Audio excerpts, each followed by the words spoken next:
Hey, you! Yes, both of you! Over here! I've been keeping an eye on you for a while now. Huh? You mean us? That's right. If I'm not mistaken, you're also among those who wish to cut down the thorns and pursue the truth. No? And by the looks of it, you're not from Fontaine. Well, you're right on the moor about that one, but who are you?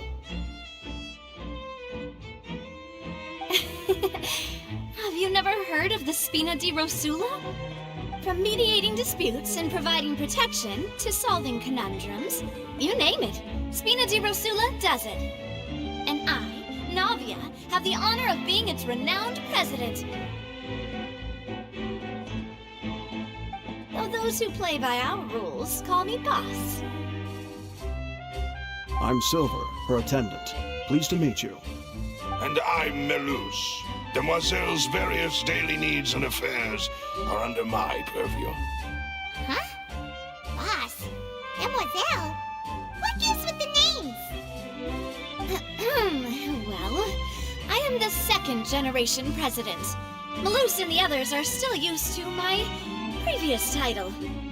My apologies, Demoiselle. Should you prefer, boss, I will endeavor to use that instead. No need. You don't have to call me boss. Just Navia is fine. Okay, if you say so. Not that we're members of Spina di Rosula anyway. All merely trifling details. Never mind. Now, back to the situation at hand. That's right. I've always kept an eye on the serial disappearance cases. My interest stems from a matter back from my father's time. Judging from the look of things, I find Linny an unlikely mastermind. Really? We think so too! That's why we're looking for clues now! But how did you come to that conclusion? Intuition, naturally. My unparalleled intuition. Farina sure was quick to point the finger at Linny without any decisive evidence whatsoever, wasn't she? But that's not uncommon for her. If you remember, the Justice had to interrupt her and ask if she was pressing charges just to keep her from getting carried away. Anyway, a trial begins the moment someone levels charges. And, of course, there was no way Farina was going to back down in that situation. Sounds more like you just don't trust the Hydro Archon. Well, what's your opinion? I must admit that she can be interesting at times, but liking her doesn't mean that I'll blindly agree with her. All right, I've answered your question. Now, it's time you answer mine.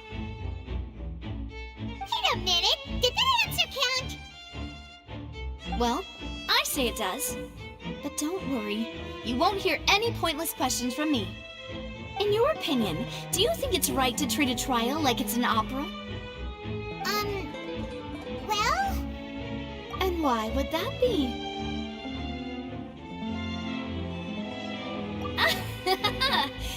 See, Silver and Maloose? I told you they'd be different. Most astute of you, demoiselle. I too think that the traveler's response was most excellent. No matter how wonderful the script or how fervent the audience's expectations may be, the trials that go on stage here must be based in fact. And if that can be done, boss, then... All right, that's quite enough, Maloose. Anyway, I like your answer. You pass with flying colors. Now, I need to make some preparations, following which our joint investigation shall commence. You two shall be my assistants. Wait! Since when did we become assistants? Oh, well, I can be the assistant, sure. Or your companion, if you like. I'm really not that fussy. That's more like it. Far be it from me to brag, but I believe that Demoiselle's intuition will be instrumental in uncovering the truth. You wish to save a friend from false accusations, and we wish to unravel the disappearances. In this sense, our goals are aligned. You have a point. You're quite the talker, aren't you, mister? And what about you over there? What do you think? You seem like you've got something on your mind. I have nothing to add. Oh, alrighty then. We'll be making some preparations first. Just be sure to let us know if they start revealing Linny's tricks. Thanks!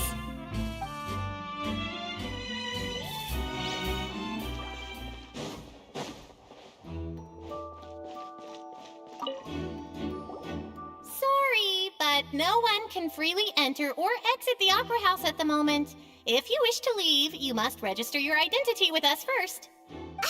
No, we're not leaving. We're representing Linny and Lynette as attorneys, so we're investigating the case. Were you always guarding this entrance? Yes, after the Chief Justice gave the order, everyone coming in or out must undergo a strict inspection.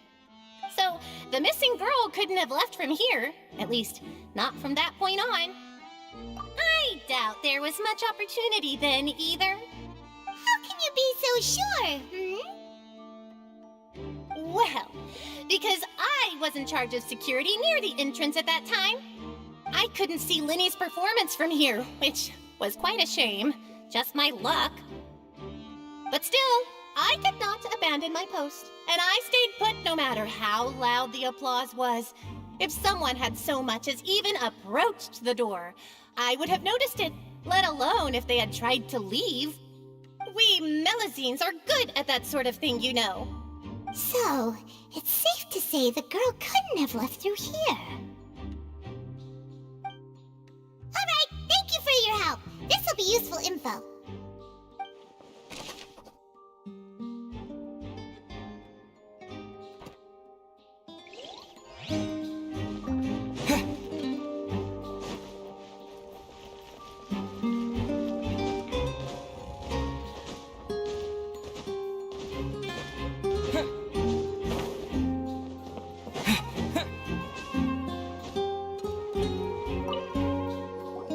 I see that you're investigating the area. Well, it just so happens that I'm interested too. If you find any new and interesting leads, be sure to share them with me, alright? We don't have too many thoughts yet. Then why don't I tell you my hypothesis first? The way I see it. And I'll start it with that loud thud. The thud? Oh, you mean the sound that happened during the countdown? Yes, exactly. It wasn't terribly loud, but I suspect that most people heard it. It's just that everyone was awaiting the results of Lenny's trick with bated breath, so no one paid it much mind. But now that the incident has happened, the thud has become an important clue. That makes sense. So, what do you make of it? I'm of the opinion that it may have been the sound of Lenny's accomplice. Lynette, perhaps. Jumping atop the water tank or something like that. And when the pyrotechnics went off, she cut the rope, sending the water tank crashing down. But wasn't the noise we heard too loud for that? Perhaps the balance wasn't right, leading to a particularly rough landing. Oh, that's true. I suppose I must reconsider. That does remind Paimon, though. What was with that sound?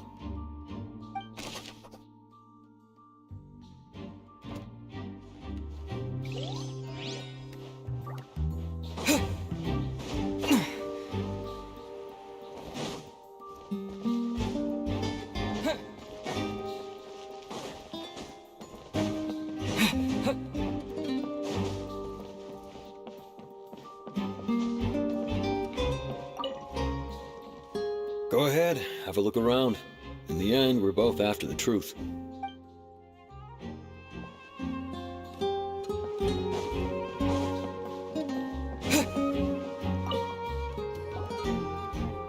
The investigation team has some new findings.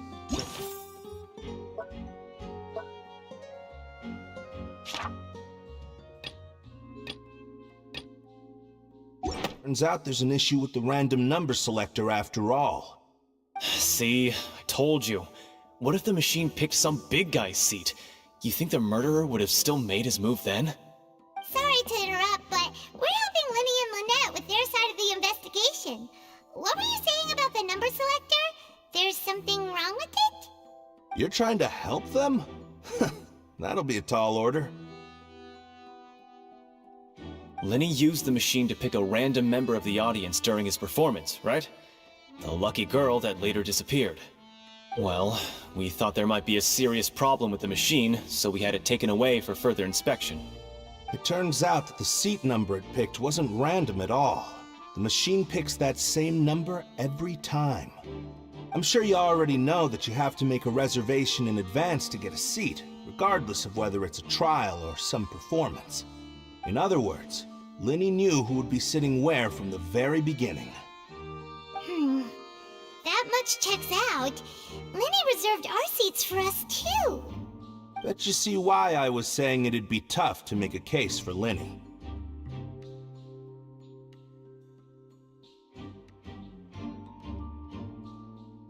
Even though it's bad for Lenny's case, Paimon had better write it down.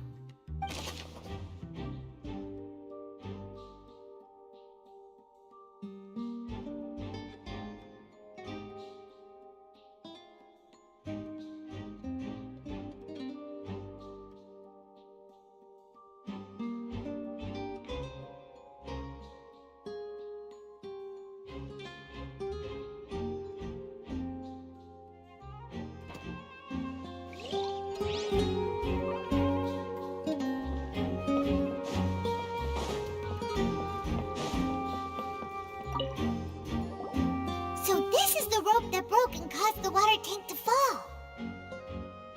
The rope looks pretty durable. How can it be burned through so quickly by fireworks?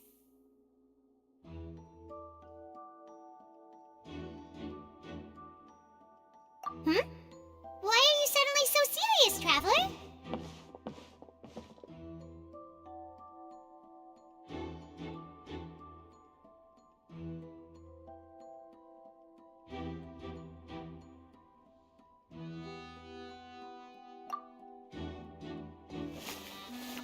Whoa!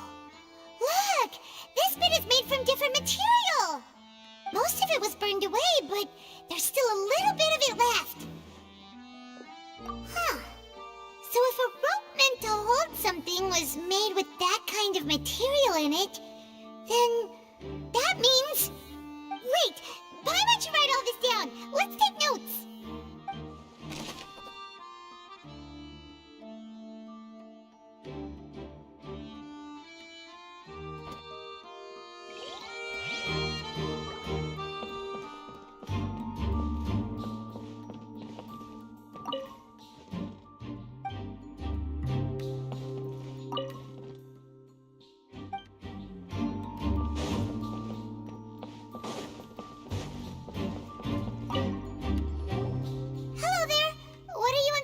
getting?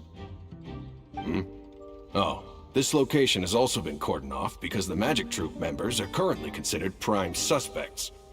The investigation team is still collecting evidence. The seats were all booked in advance, so we were able to deduce the missing woman's identity by checking the guest list.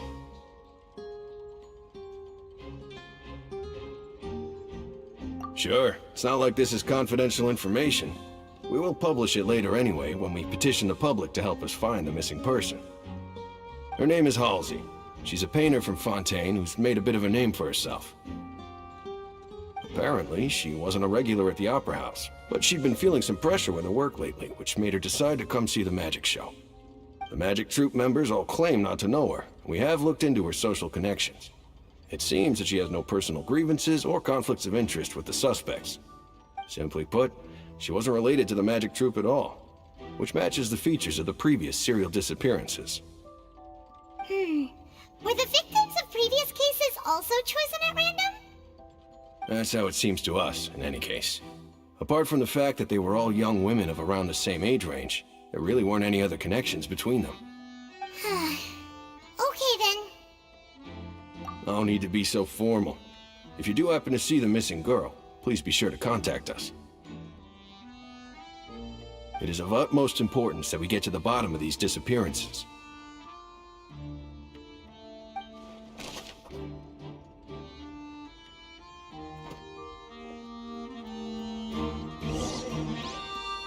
We've checked everything of note here at the performance venue. Paimon wonders how Lenny's discussion with the guards is going. Let's go see, shall we? Ooh, things are getting interesting, huh? Understood. Then I will be going with you. Just so you're aware, I will be monitoring your actions and making notes as necessary. Very good. Thanks for being so agreeable. I'd pull a rose out of my hat as a gift for you if I could. You may spare the pleasantries. I'm just doing my job. You've arrived. Who's this? Me? I'm Spina di Rosula's guardian angel. If you've got a problem, I've got the firepower. Sorry, I got a little carried away there. Call me Navia. I'm a partner of theirs, and will be helping investigate this whole situation. And these are my companions. Would you mind if they join as well? Fine by me. Oh, new helpers? I would be most grateful. Well, let's just say we're tagging along. It's not every day you get to see the secrets behind magic performed on such a large scale. I appreciate your kind interest. Come with me. We'll be heading below stage. Huh? Below stage? Yes, a world of secrets is hidden beneath this magic box, prepared specifically for this switcheroo trick. But before I reveal everything, you should have a look first. Notice anything strange here?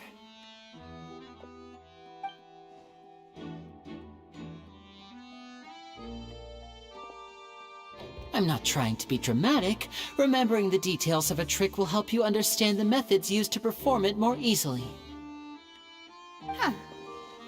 Weren't there balloons and other decorations here? Where did all that go? Ah, good eye. That said, you're still far from discovering the answer.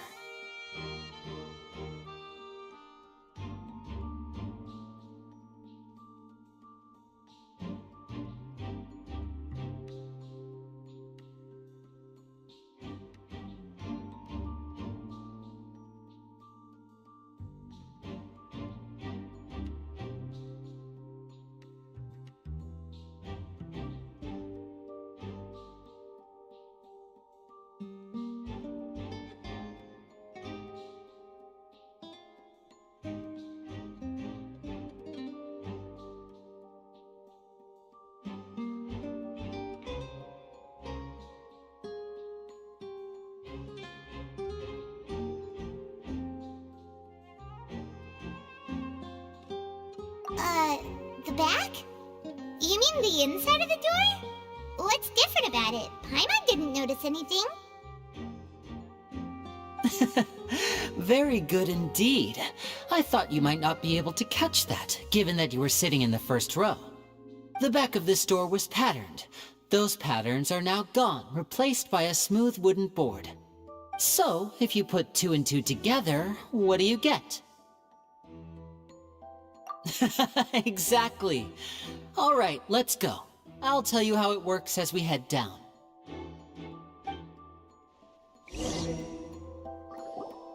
Oh, so there was a passageway under the magic box! I knew you'd figure out most of it as soon as you saw this place. The 2 magic boxes are positioned right above the 2 entrances of the tunnel. See this flatbed trolley? The box with the lucky audience member in it would be shuttled over to the other side using the trolley. This trolley can raise and lower and even rotate, ensuring that the box will face in the right direction. I see. So that's the purpose of the box inside another box. Precisely. The inner box would descend after the audience member was put inside and be moved along the trolley, all while the outer box would remain on stage as if nothing had ever changed. So that's how you did it! Once the box was lowered, the trolley would store some energy through this device here, with which it would complete the rest of the steps. The audience member would only be able to feel some slight movements in the dark, and by the time she walked out, she would already be back on stage. Right! You were talking that whole time, and you even came out for a moment near the end! Ah, yes. A phonograph operated by Lynette was used to achieve that effect. My assistant and I had already scripted our conversation beforehand. When the countdown began, I had already gone to the opposite box via a tunnel using that ladder. And what about Lynette? Where was she? I was in the mezzanine space in the back of the box. Oh, interesting! That's how we were able to coordinate Linny's lines with the assistant.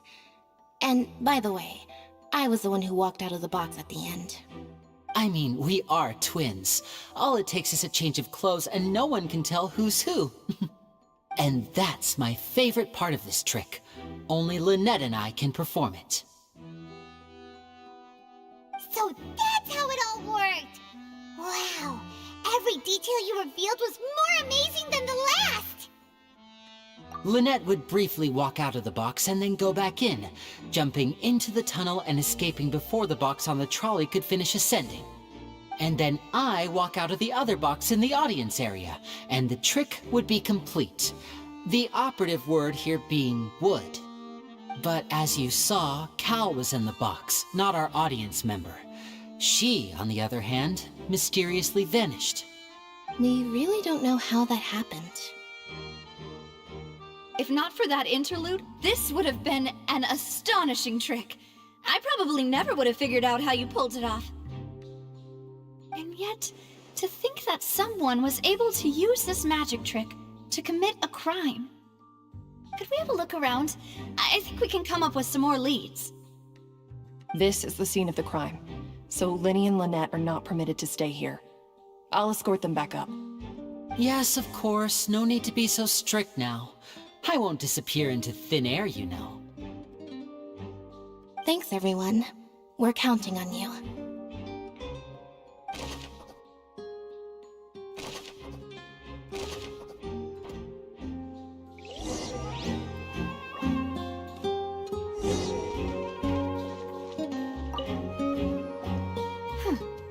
What's this?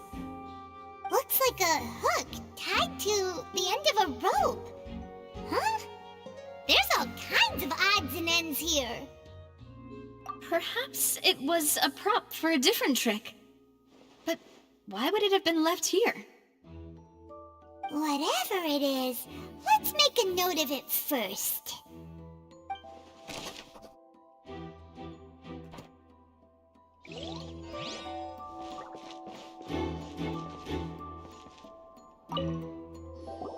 Oh, these are the clothes that the lady chosen from the audience was wearing, right?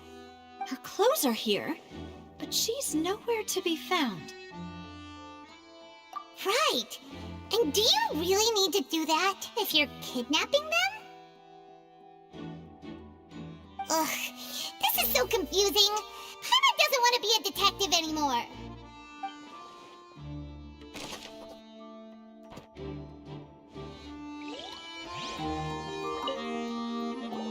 The floor is wet. Please be careful not to slip. Speaking of which, why would there be water here? Oh, Paimon knows! It's one of those tricks where you pour water into a jug and then flip the jug over only for the water to disappear? And here's a broken vase. Huh.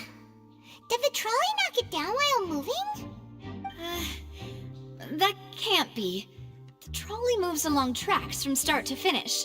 It couldn't have hit the vase at this distance. Let's note this down too and think about it later.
What is this place?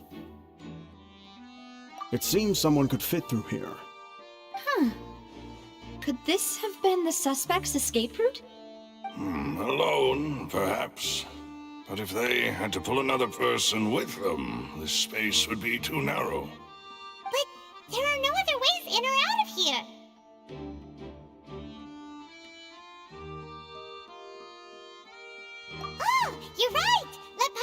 that down.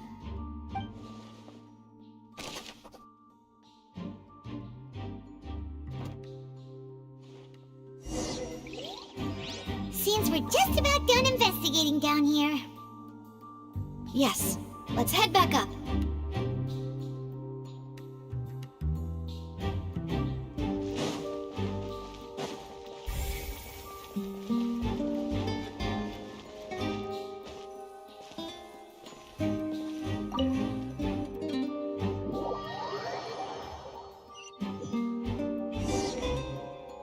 Well, we've ascertained the state of the crime scene.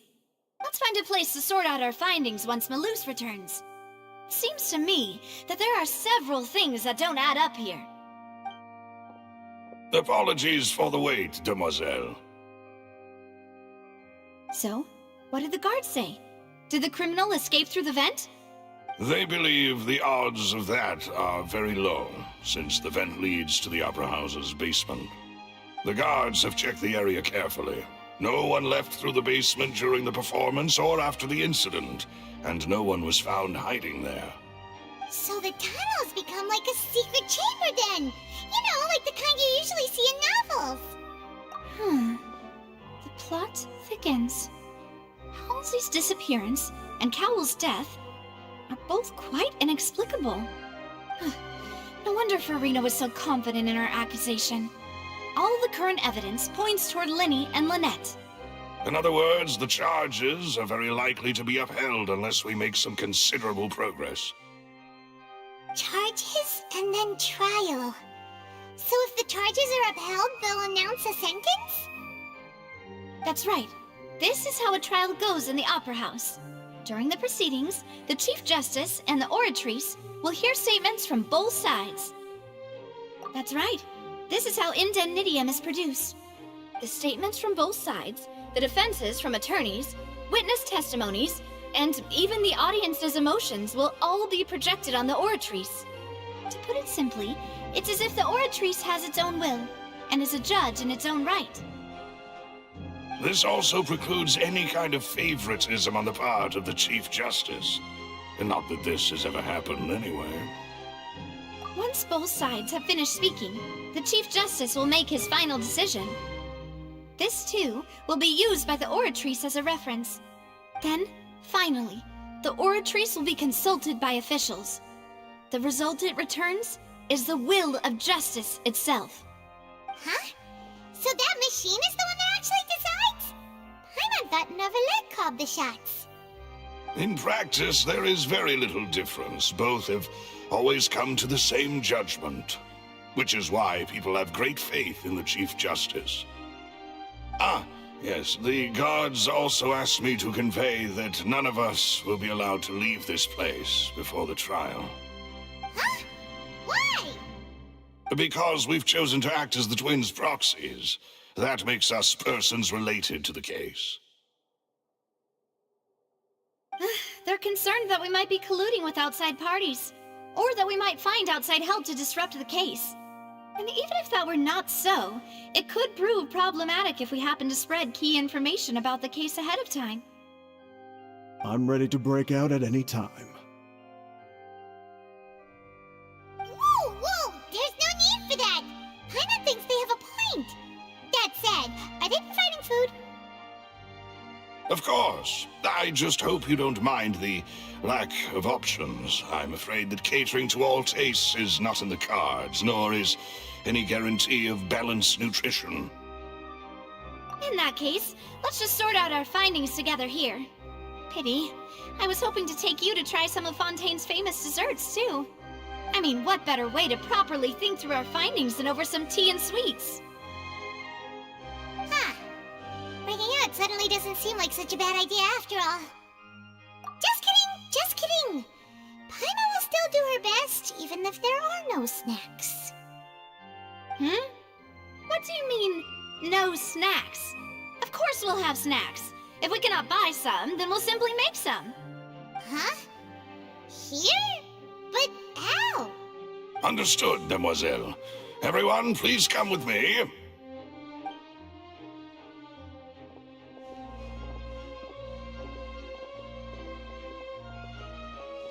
Wait,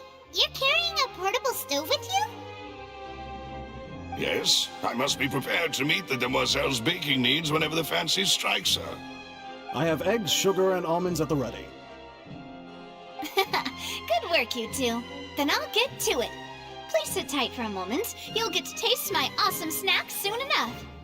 These three are quite the interesting group.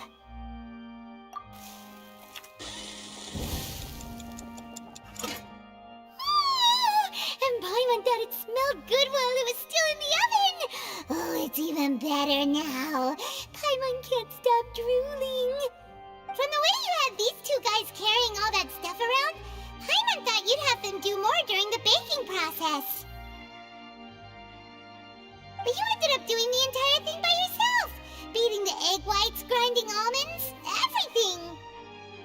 I was applauding. And I was giving encouraging smiles. Paimon was just thinking, aren't you worried about getting your fancy dress dirty beating egg whites and baking like this? Well, I don't think it's carved in stone anywhere that fancy ladies can only read books, sip tea, ride horses, and play the piano. I just really enjoy making snacks. Don't underestimate beating egg whites, by the way. It's a real arm workout. You also need to beat them to just the right consistency, or your macarons will crack.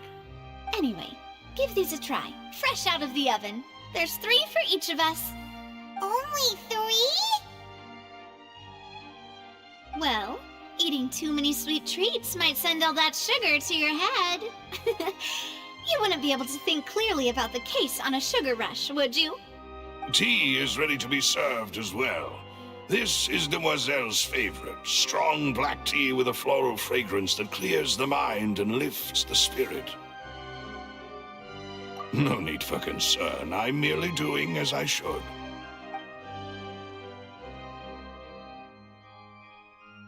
All right then. Down to business. As Paimon mentioned previously, the tunnel seems to be something of a secret chamber. However, we can assume that Linny and Lynette were not alone within it. Some criminal also occupied its sealed confines. The magician twins could have committed the crimes, of course, but they lack any logical motive. Exactly!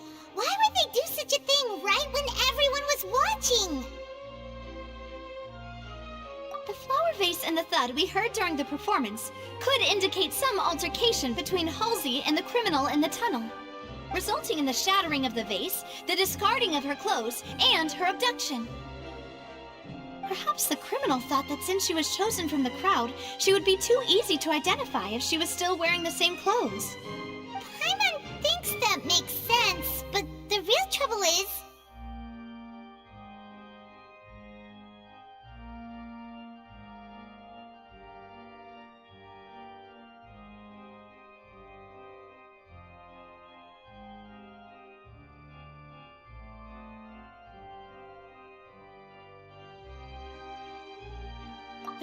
True.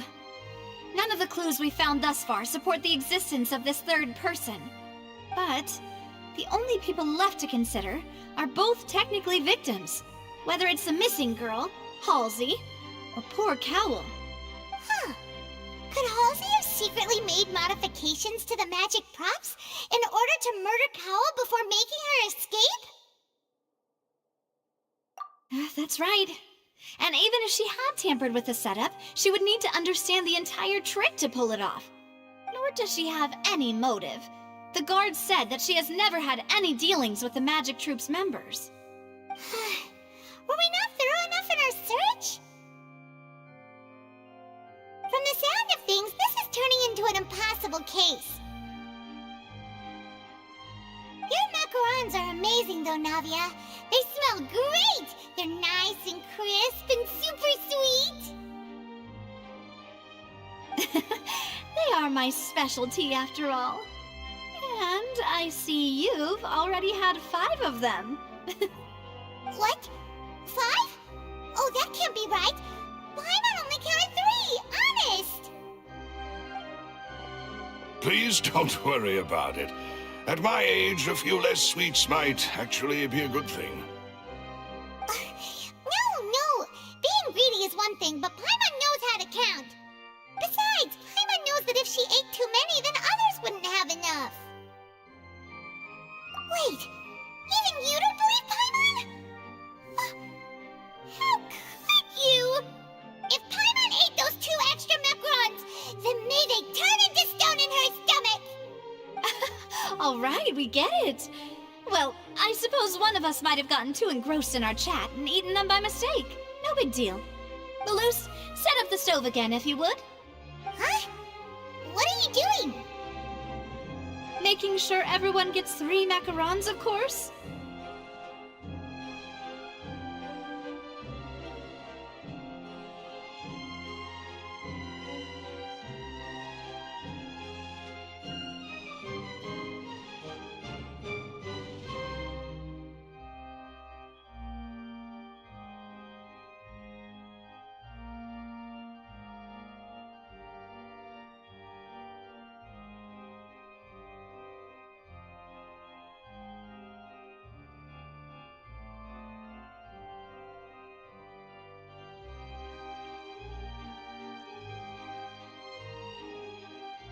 Exactly. We don't want to trouble you.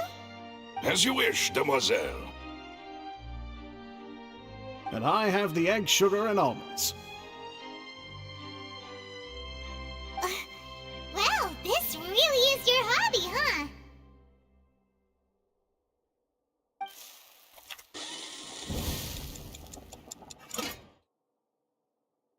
Well, that's it for snack time.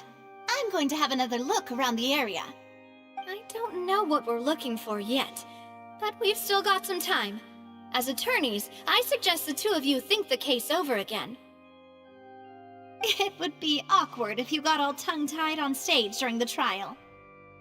Alright, thanks for your help, and for the snacks. It was nothing. A small task for the Spina di Rosula. Silver, Malus, it's time to go. I'll be back if I find anything new.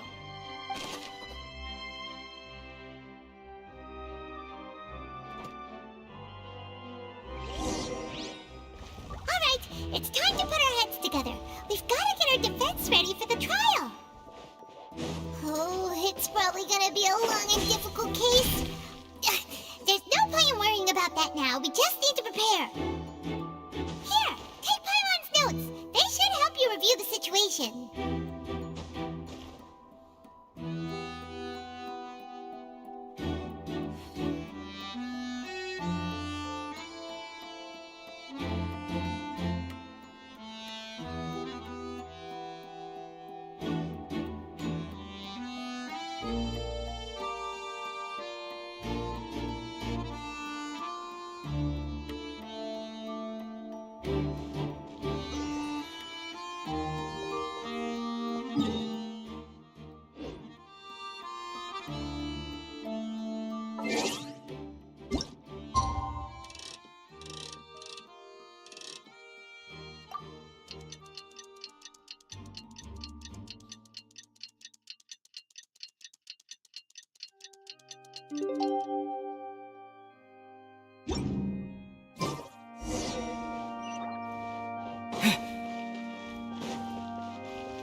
What do we do? The whole situation is so confusing.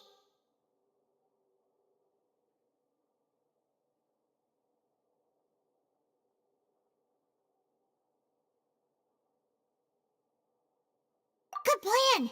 Impossible things don't just happen. We'll get to the truth one way or another. Just relax. Even if everyone else suspects Lenny and Lynette, at least we will be supporting them from the stands. Besides, I doubt Farina understands any more about what happened than we do. Thanks, Navia. Well, we'll be going then. Best of luck to you.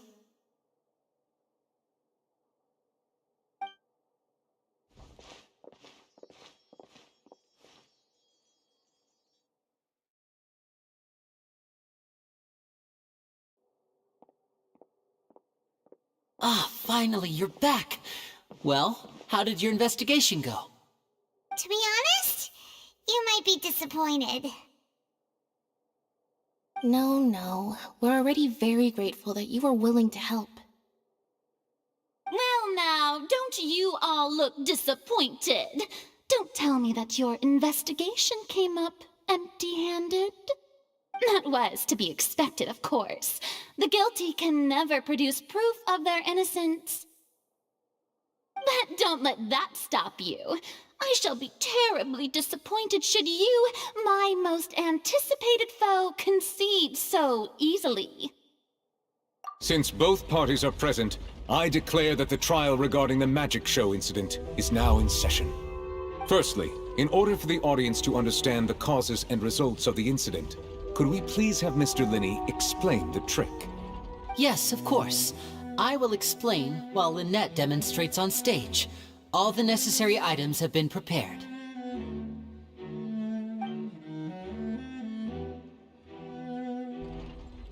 Thank you, Mr. Linney. In that case, I take your statement to be that you ran to and remained hidden within the magic box in the audience stands once the trick began, and thus could not have committed the crime. Is this correct? Yes, that's correct, Your Honor. In that case, I call upon the prosecution. Lady Farina, do you wish to refute his statement in any way? Why, of course I do. Allow me to take the first shot and break this case wide open. Mr. Linney is clearly lying. There is no way you could have been in the box the whole time if you were to abduct Halsey and murder Cowell.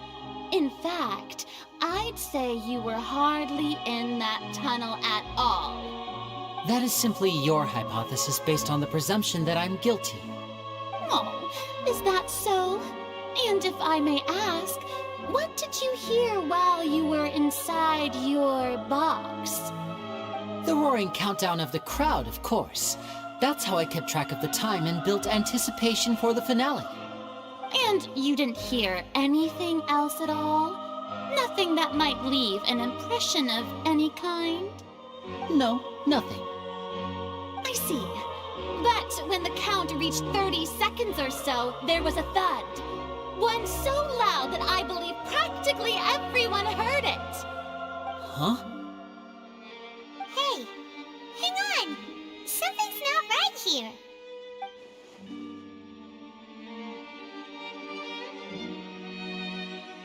Yeah, I'm sure he could have heard a noise that loud from inside the box. I was right by the box, and I definitely heard the thud. Look at those scales. Could those mean...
Well then, ladies and gentlemen, allow me to use the words of the magician himself. You never know what can happen in the blink of an eye. Indeed, it seems his alibi can also collapse in the blink of an eye. Of course, I have armed myself to do far more than smash your alibi. Confidence cannot go unfounded, and my foundations are rock solid. Tell me, aren't you and Lynette actually from the House of the Hearth? The House of the Hearth?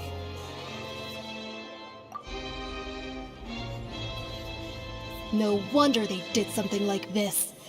So the serial disappearances were the Fatoui's doing. Now it all makes sense. I've got a feeling that what happened on stage probably wasn't just an accident. That's irrelevant. Our identities have nothing to do with what happened. Indeed.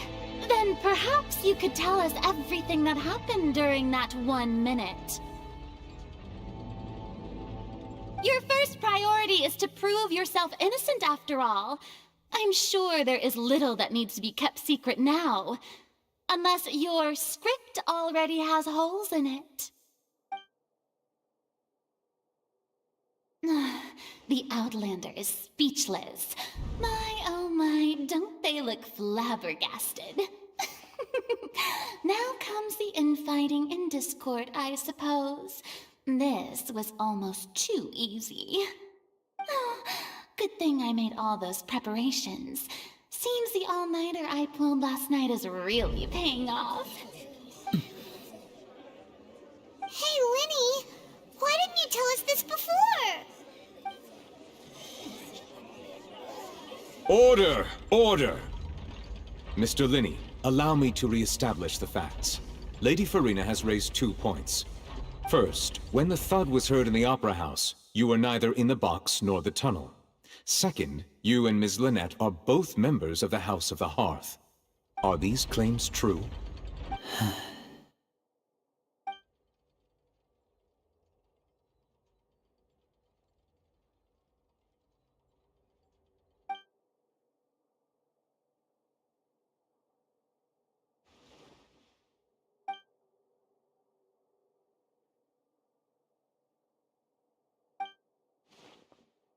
Please answer my question, Mr. Linney.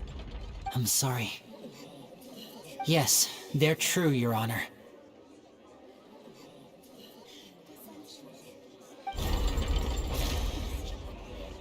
I knew it! Well, that's it. We might as well move on to the sentencing already. What should we do now? Granted. In that case, what is your request? Is that really necessary? They're already as good as guilty. The defendant deceived their own attorneys. What is there left to discuss? Order! Order, I say! Your request is reasonable, and we shall adjourn. This trial will reconvene in 1 hour. So you would stick to Mr. Linney's defense even after knowing what you do now? You certainly have more professionalism than I thought. In that case, my dear audience, let's allow the joy of victory to steep for a little while longer.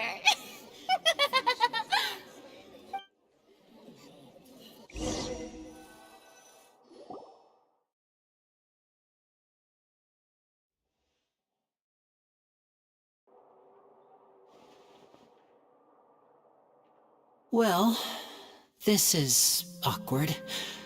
I didn't think the Hydro Archon would dig all that up. I'm sorry, Traveler and Paimon. Yeah, sorry. Paimon doesn't know where to start. We trusted you two.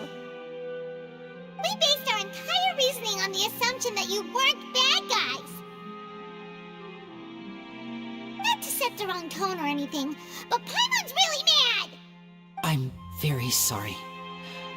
I know you're angry, and reasonably so, but please, let me explain. I know you've clashed with the Fatui several times before. I wouldn't be surprised if just hearing the word is enough to make you upset. but our organization is very, very large, and the Harbingers have very different personalities and goals. Right now, we want to save people. As many as we can. That's right. I'm sure we're on the same page when it comes to this nation and the disaster that its people might face.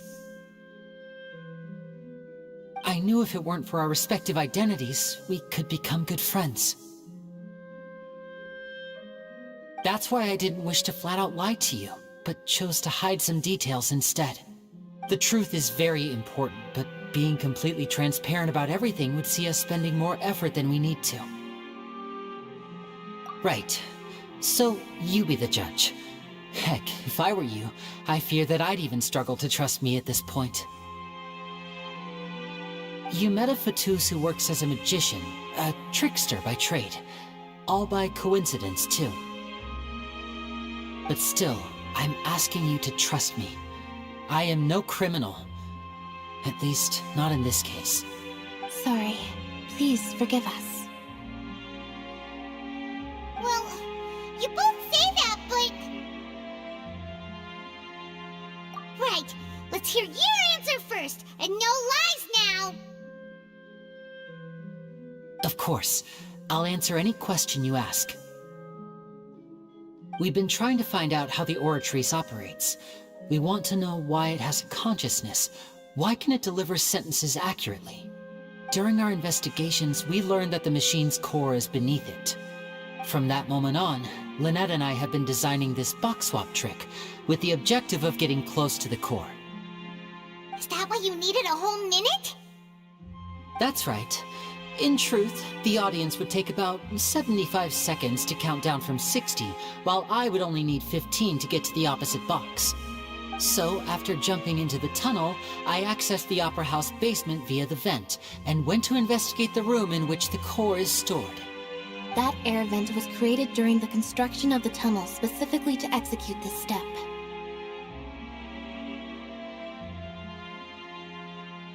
Well, nothing. As soon as I reached that room and was about to investigate, I heard someone's voice.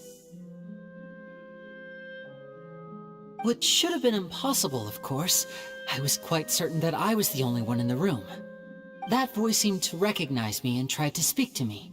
I chose to err on the side of caution and retreated the way I came. On the way back, I saw the broken vase and the clothes on the ground, but the countdown was almost finished, so there wasn't time to give it any thought. After that, the homicide occurred just as you saw. Well, that explains why you didn't hear the thud. Because of that prophecy I told you about, of course. We must know all we can about this nation's secrets in order to deal with that prophesized crisis. That's the only way we can save everyone. So, there you have it. The whole truth. I swear, I didn't hide anything from you this time.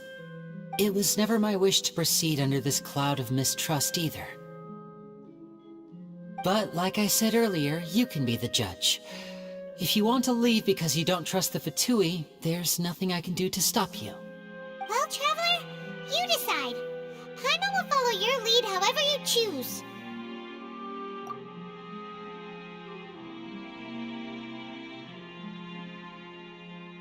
Okay, thank you. Thanks for giving us a chance. The current problem is that the scales are tipped pretty badly against you two. If we want to refute the Hydro Archon's accusations, we're gonna need a seriously watertight defense. Huh? Oh, Paimon thinks she gets what you mean.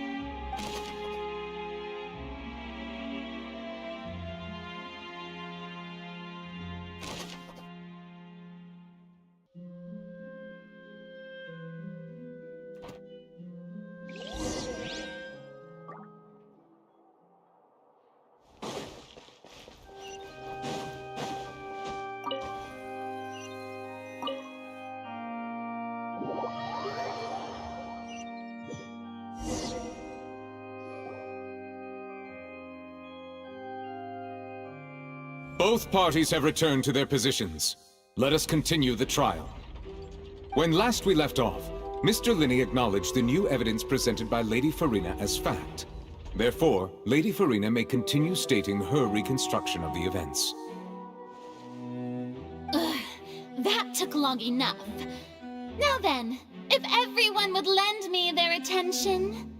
At this stage, let's revisit that scene from Linney's perspective.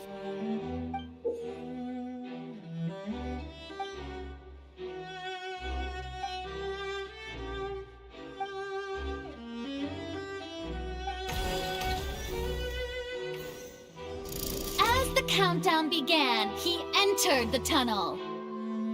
When the flatbed trolley passed, he opened the box and got into an altercation with Halsey, which caused the loud thud. He did not realize that this sound could be heard by everyone in the opera house, which is why he claimed earlier that he could not hear the sound.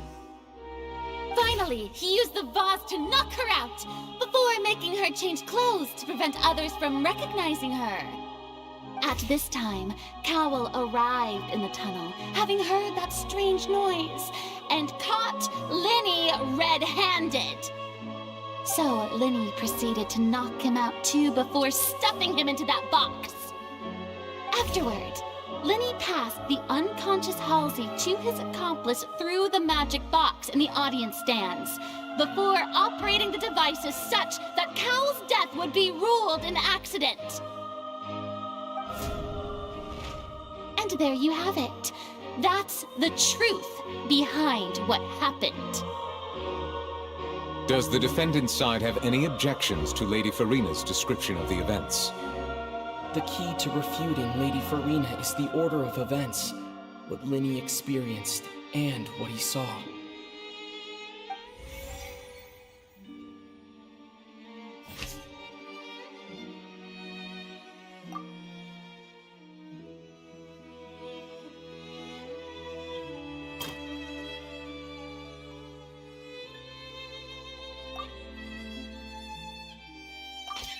According to Linney, he left via the vent after entering the tunnel. He couldn't have had that altercation with Halsey.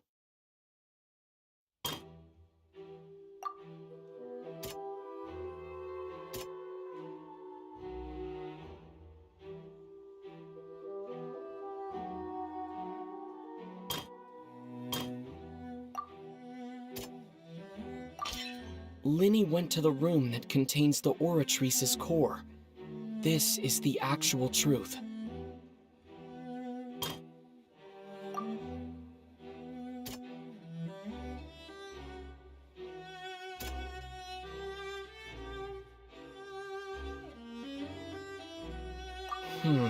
Seems this won't produce a particularly effective rebuttal.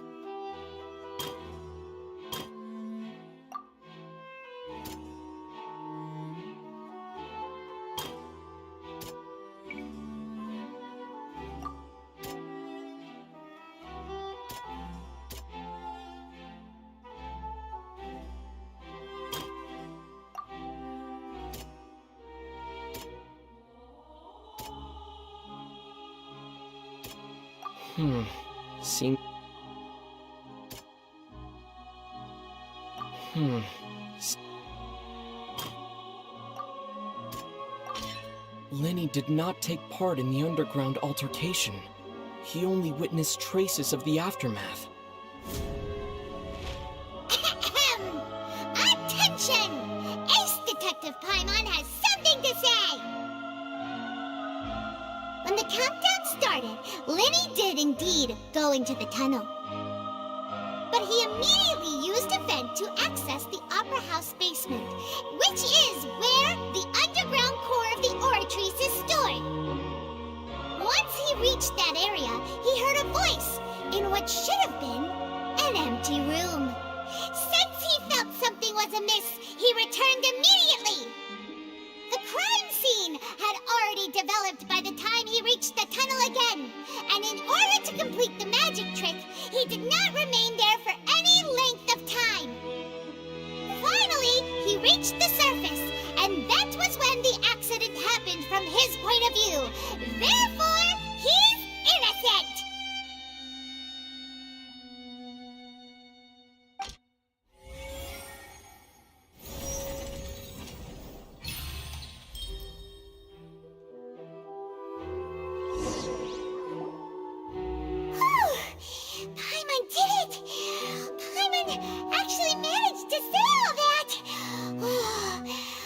Isn't it awesome?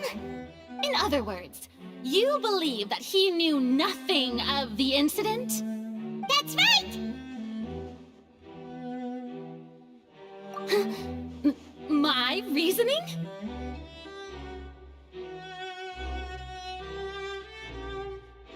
If that's the case, then if Cowell hadn't entered the tunnel, who was the entire setup meant to kill?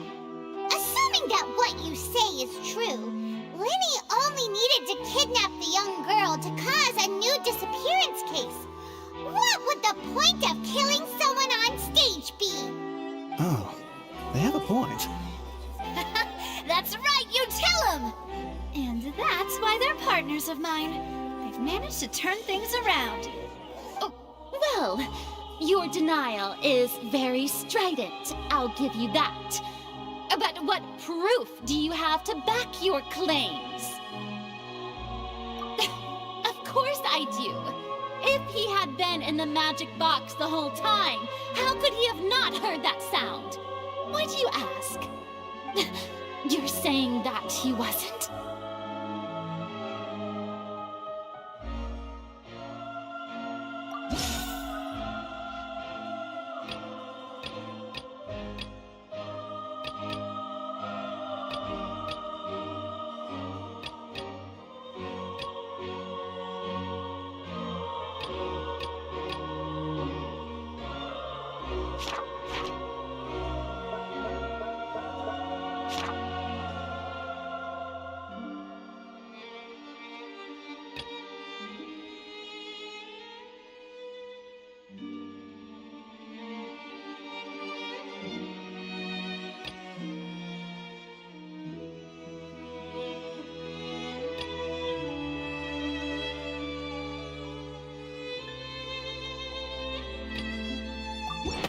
That's right!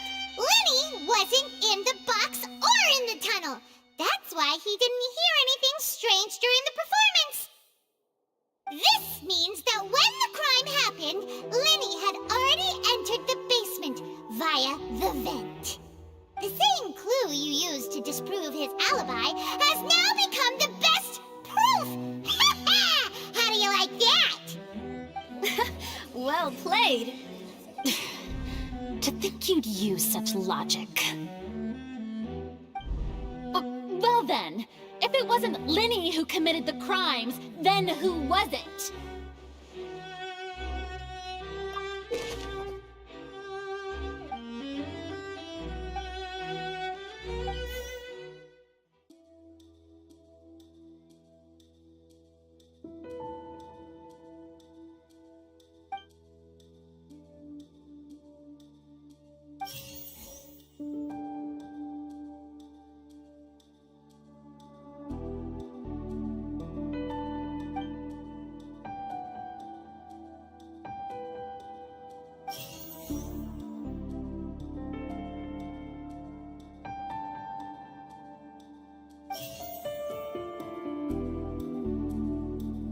The deceased's name is Cowell, Linny's assistant.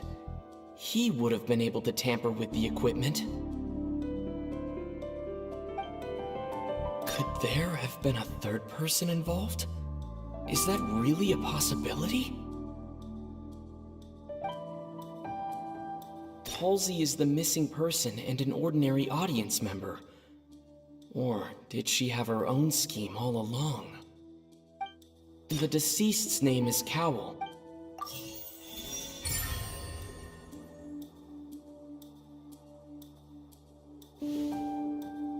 Huh? That can't be right. Are you serious? The killer was, in fact, Cowell, the deceased! Oh, is that so? How interesting! Let's hear your reasoning then. What I must do next is recreate the truth. What Cowell did, and how he went from would-be perpetrator to victim. No one entered or left the Opera House through its entrances. Linny was not in the tunnel at that moment, which gave our criminal ample time. The sound we heard may have come from a clash. It would have been tough for both people to fit into that vent. They would likely have bumped into Linny as well.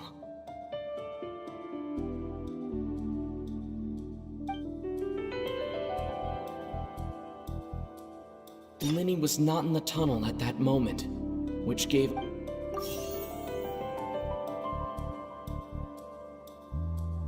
The sound we heard may have come from a clash between the missing Halsey and the criminal.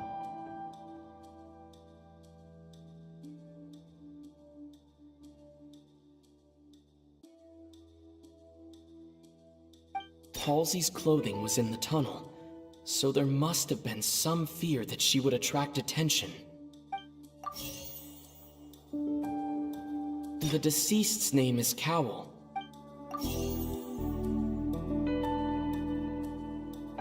The sound we heard may have come from a... No one entered or left the Opera House through its entrances, so it would have been tough for both people.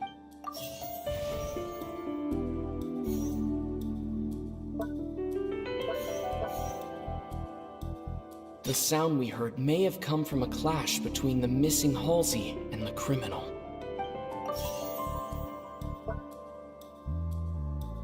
The sound we heard may have come from a clash. No one entered or left. Halsey's clothing was in the tunnel. No one entered or left the Halsey's clothing was in... No one entered or...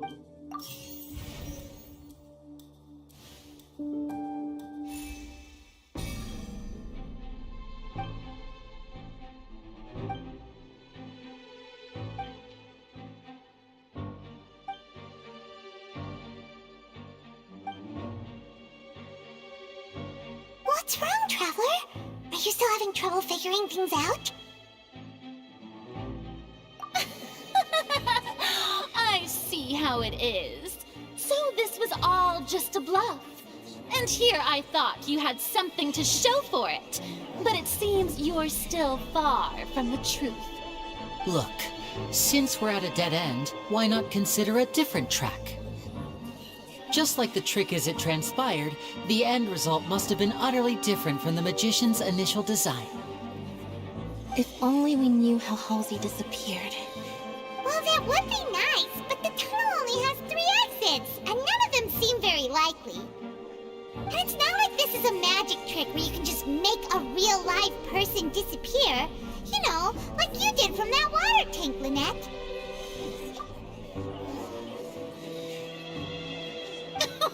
Excuse my interruption, dear opponents, but do you not see that the crowd is growing impatient? There is no greater sin in this opera house than an awkward delay in the performance.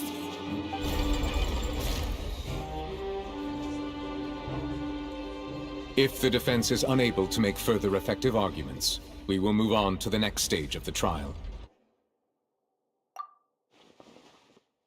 Linny was not in the tunnel at that moment, which gave our criminal ample time. The sound we heard may have come from a clash between the missing Halsey and the criminal. The deceased's name is Cowell, Linny's assistant. He would have been able to tamper with the equipment. The vase was not broken by chance. It was used to cover important evidence. The water.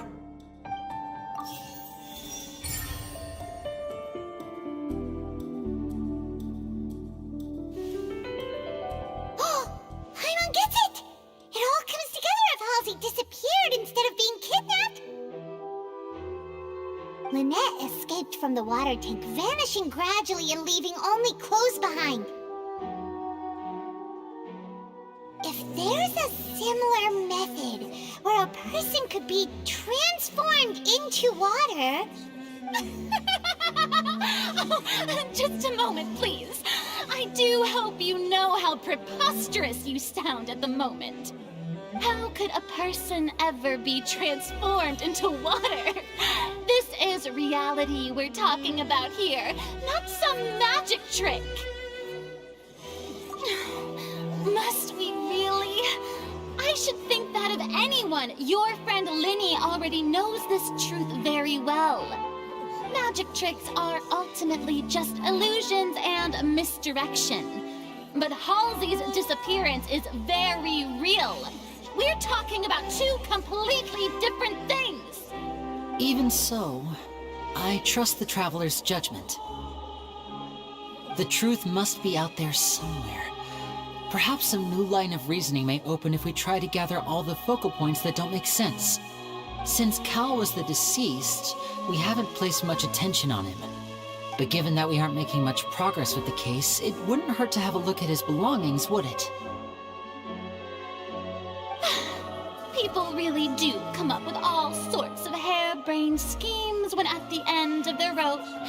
The way I see it, your suggestion that we broaden the scope of our investigation is nothing but a tactic for stalling the trial.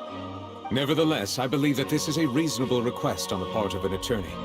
Since the trial does indeed appear to be at an impasse, I believe that additional evidence may help us make more progress. Guards, please step into the lounge and examine the personal effects of the deceased, Cowell. We are still examining the items, but we have already made critical progress that we feel must be shared with everyone post-haste. We discovered several test tubes of fluid within Cowell's baggage, each labeled separately. The notebook in his backpack claims that these fluids are water from the primordial sea. The primordial sea? The note's contents also indicate that Cowell belonged to an organization that sells illegal drugs and that he had an accomplice. The notebook has many entries concerning safe usage of these fluids, in which the keyword dissolve appears many times. One of these tubes was labeled Opera Epiclese, along with yesterday's date. It is empty. The notes also state that these dissolution properties work exclusively on people from Fontaine. It's likely that Halsey was chosen as some sort of test subject. As such, we believe that the defense's hypothesis is, in fact, supported by sufficient evidence. You've got to be kidding! People dissolving into water? Could something so ridiculous actually be true? Wait a moment. This reminds me of a certain prophecy, but it's just a coincidence, isn't it? Huh. If people can become water, does that mean that the water tank's real use was as a means to hide water stains? And if Cowell was targeting that girl... Wait just a minute. Could that mean... You two, with me, quick! Demoiselle, wait! What about your partners? Let's go. Just trust me. Order! Order! It is undeniable that further examination of the deceased's personal effects has yielded some surprising results, but we cannot yet verify the veracity of these clues. Still, let us assume that these clues are indeed authentic, albeit with the understanding that Ms. Halsey has yet to be found. Guards, please continue examining the items along these lines.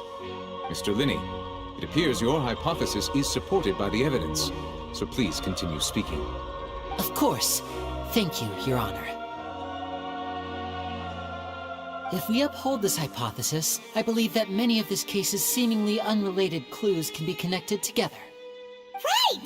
Like the metal hook! That one didn't make sense at all. Let's think about this. Cowell's methods must have something to do with that water from the primordial sea.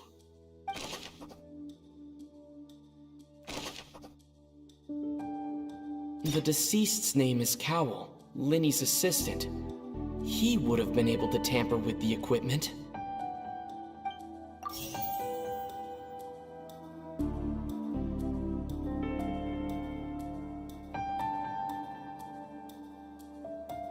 The rope that held the water tank up was lit by the fireworks and snapped. As such, the focus here is on the water and not the tank.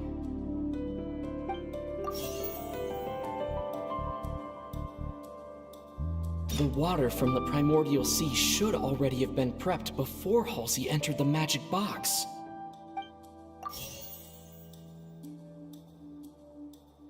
Lynette was in the magic box on stage the entire time. Did she have something to do with this? I remember there was something else within the inner layer of that box.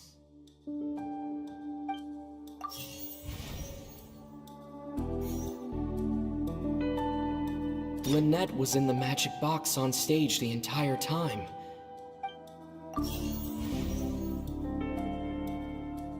Now it seems like the hook rope was not meant for another magic trick, but was instead some form of triggering mechanism.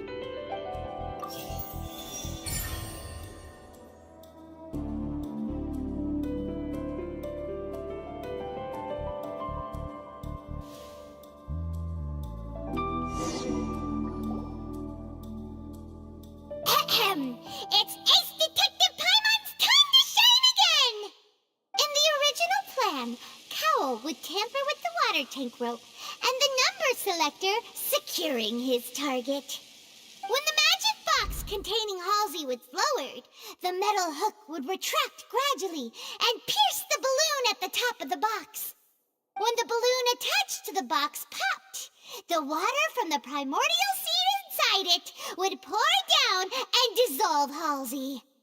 Afterward, Cowl would enter the tunnel and break the flower vase to conceal the water inside the tunnel, with the remaining evidence being covered up by the water tank on stage.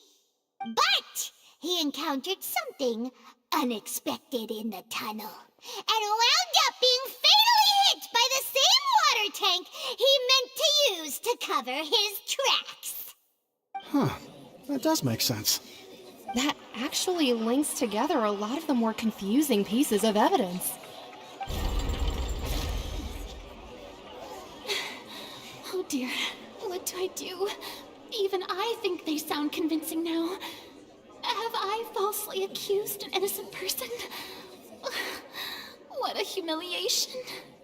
Now, it seems like the only point of contention remaining is the exact circumstances that led to Cal's death. His notes mentioned he had an accomplice who could be related to the situation. On that note, the guards have just contacted me indicating that they uncovered new evidence. I shall now invite him on stage to share it with us. Thank you, Your Honor. We were just inspecting the luggage of the other people involved in this case.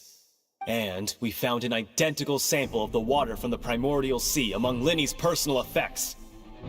What? That can't be. Oh, I see. Well, how wonderfully comedic to have your own counterattack only to come back and wound you. Does this not clear all doubt? My dear citizens, my loyal audience, allow me to present my reasoning and bring this performance to a swift close. Linny did not need to take part in the dissolution of the young woman at all. Indeed, he did leave the scene via the vent. Having made modifications to the props beforehand, his accomplice Cowl then caused Halsey to vanish using the water from the primordial sea.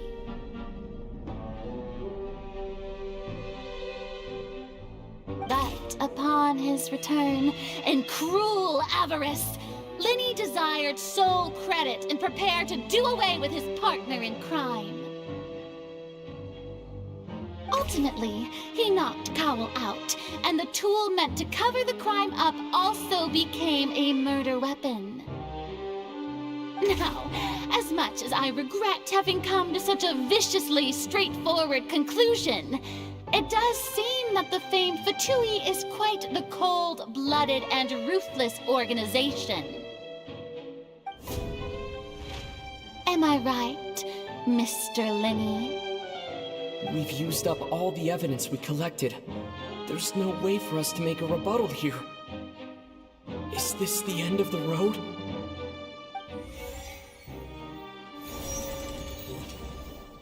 Oh no! Paimon can't think of anything either. It doesn't look like there's any way around this.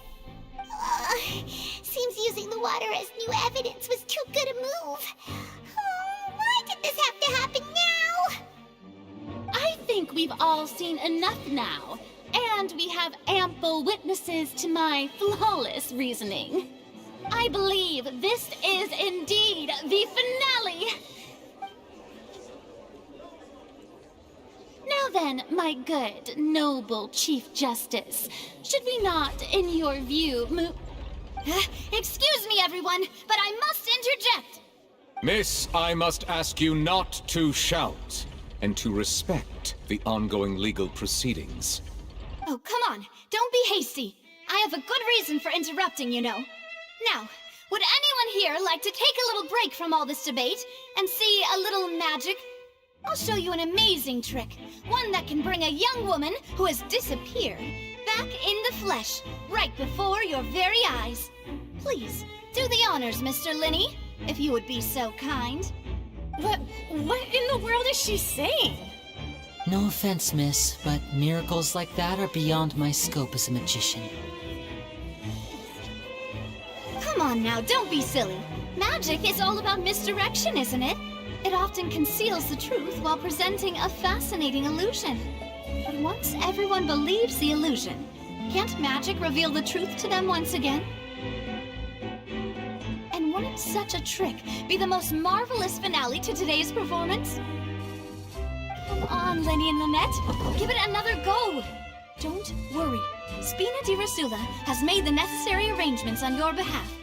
But as the magic makers and stars of the show, I think I should leave the final performance to you.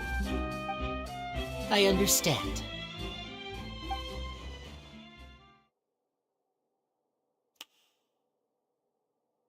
And voila!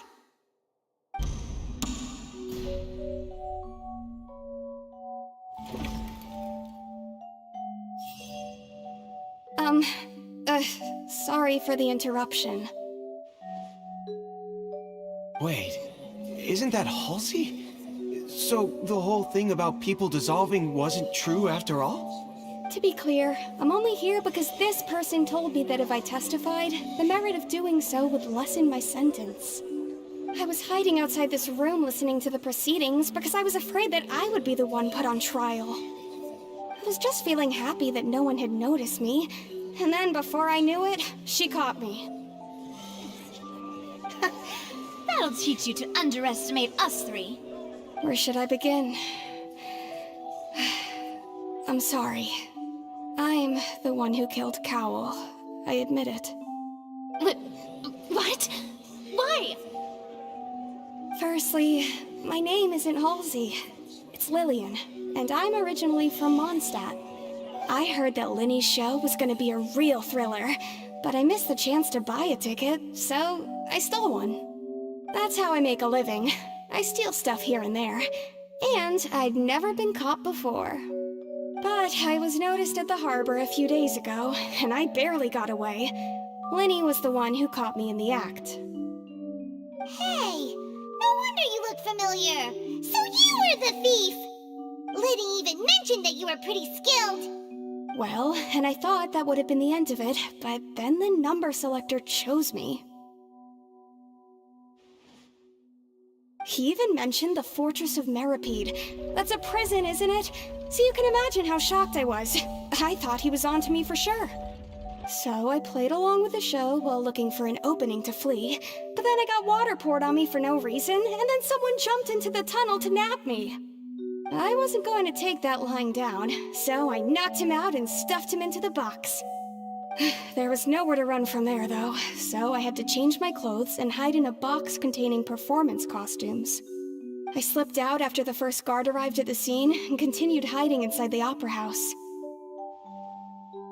Can a person even hide in there? But I swear I didn't know that the water tank would fall down. Really, I swear it. Had I known that, I wouldn't have put him in the magic box. I may be a thief, but I'm no killer. Well, that makes everything pretty clear now, doesn't it? This time, we need to tell the entire story from Lily-Ann's perspective.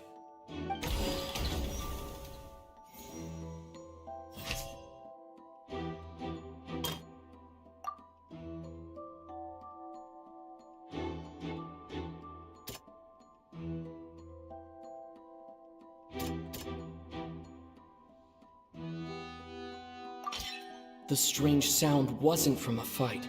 It was Lily-Ann's attempt to break out when she was frightened.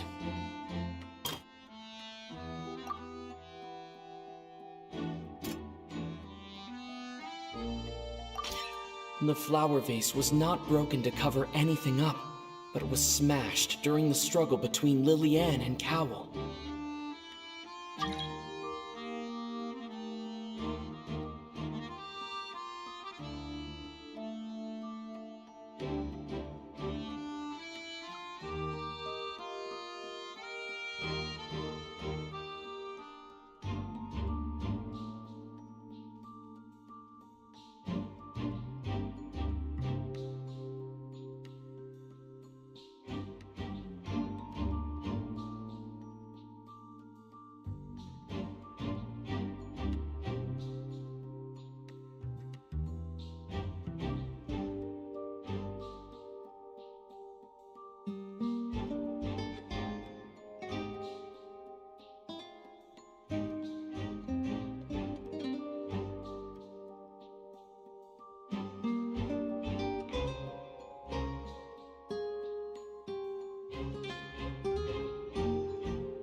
Lily-Ann was afraid that she would be recognized if she left, so she changed clothes and hid, biding her time. Just what one might expect of an experienced thief. And it's Ace Detective time! Having been selected out of the blue, Lily-Ann panicked. Her panic only intensified after she entered the tunnel and had water poured on her head. So she kicked the door open, producing the thud we all heard.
Hearing the commotion, Cowl leapt into the tunnel, only to discover that Lily-Ann had not dissolved.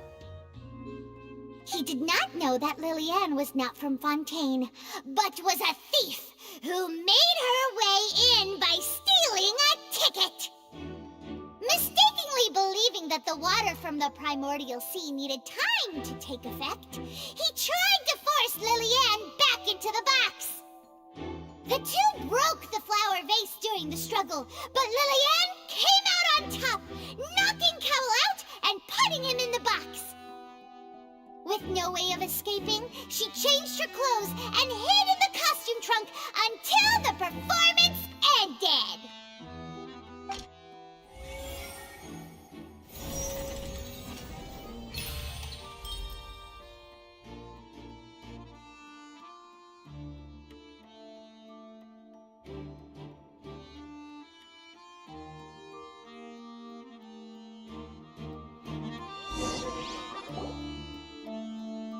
She knew that she would have to go through guard inspection if she tried to leave afterward, so she has been trapped in the Opera House these last 2 days!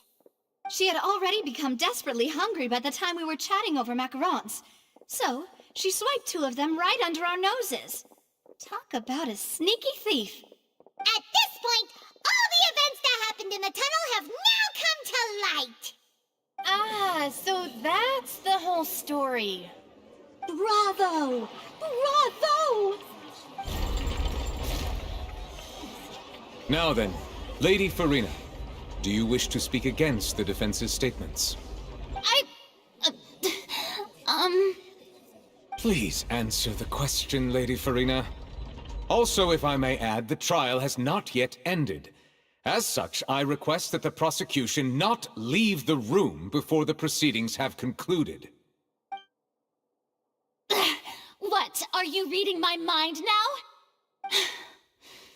No, I have no further arguments. I admit defeat. But really, could you at least have left me with some dignity? Wow, look at that! She's like a deflated balloon now! If there are no objections, then as the Chief Justice of Fontaine, I shall once again repeat the full sequence of events. The actual perpetrator of the serial disappearances, Cowl, selected his next victim from the audience reservation list. With some modifications to the selector, he could ensure that the pre-selected young woman would be chosen. To cover up any evidence while committing the deed, Cowl thought of allowing the water tank to fall, which would conceal the water left behind after the young woman was dissolved. He also tampered with the rope suspending the water tank, using the fireworks at the end of the performance to cause the tank to drop and hide the watermarks. He poured the water from the primordial sea into a balloon during the preparation of the magic box and stuck it to the box's lid. Finally, he passed the prepared hook on a rope through the gap in the magic box's door when bringing the young woman to said box. When the magic trick officially began, the box containing the woman was lowered into the tunnel, tightening the hook rope and bursting the balloon containing the water.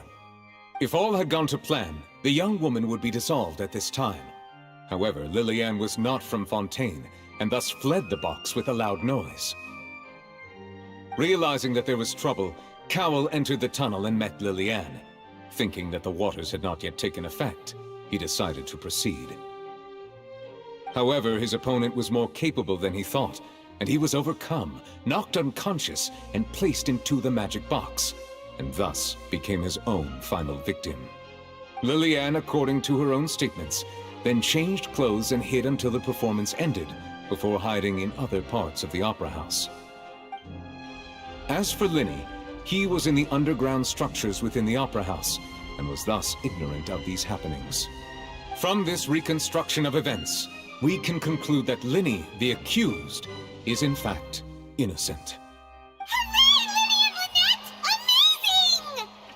While there is much in Linny and Lillian's conduct that should still be investigated separately, this case, at least, can be handed over to the Oratrice to make the final decision.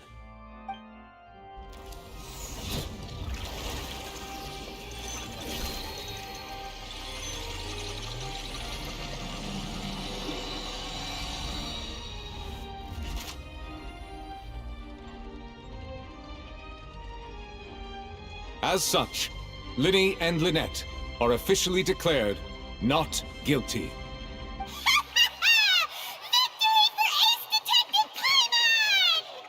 Great work, partners. Thank you all. Thank you so much. Next, I think we deserve an explanation, Guard Vaughn. How did you find the water from the primordial sea in Linny's baggage? Right! Your discovery caused me to make a serious mistake, you know. Or was that not a discovery, but false evidence that you dared to bring before this court? I suspect that the accomplice mentioned in Cowell's notes was not Linny, but you, yes?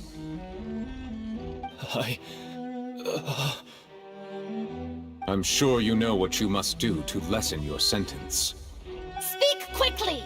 Unless you want to earn yourself a one-way ticket to Coupon Town. I was just following orders. We were supposed to place blame for the serial disappearances onto Linny, and thus cause suspicion to fall on the Fatui.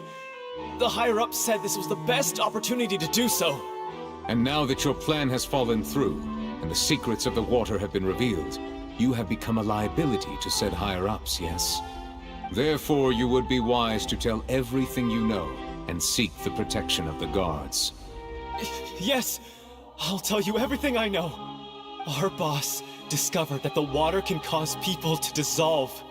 It can also be made into a potion, which when extremely diluted, can cause people to experience unforgettable exhilaration. We've been in this business for a while now, and have made decent more off it. The disappearances were also the boss's idea. I mean, this is the boss we're talking about.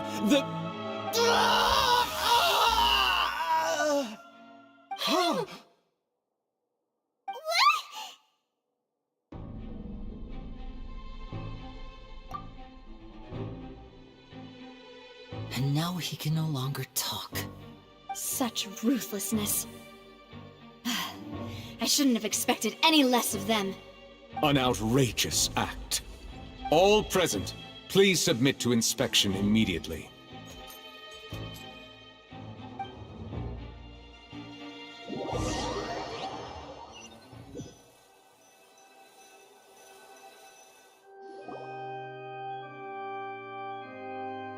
So, we're just going back now? That's true, but... Traveler, Paimon! Please wait.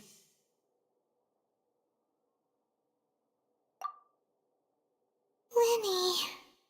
I know you may not want to speak to me right now. Maybe you don't even want to look at me.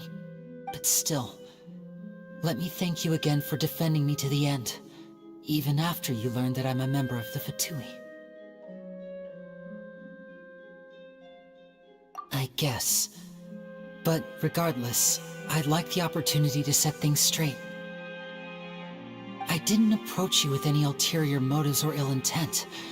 I've spoken to you as myself, just plain Linny this entire time. As for why I'm a Fatus, it's because the goals of the House of the Hearth align with those of an orphan like me. That's all.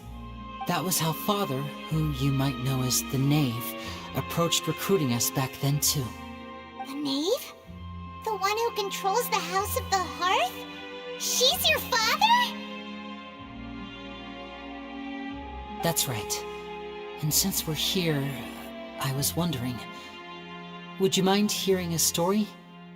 It's about my past.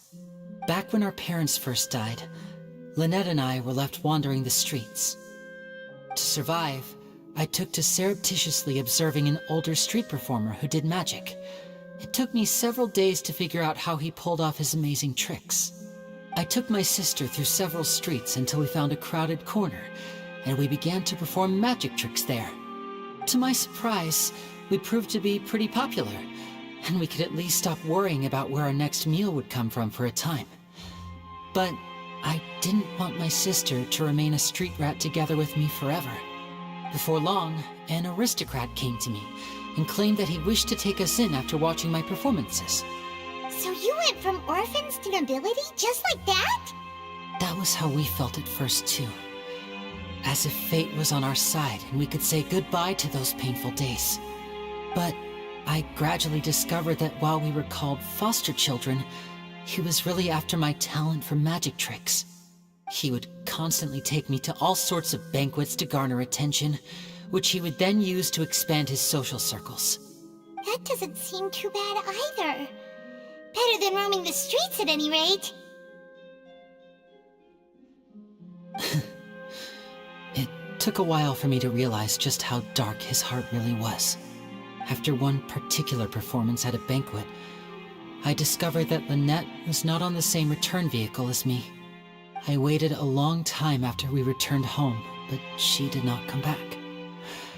I went to that noble's bedroom and asked him about her whereabouts. The answer he gave me was, she caught the eye of the most eminent person at the banquet, so I sent her over as a gift.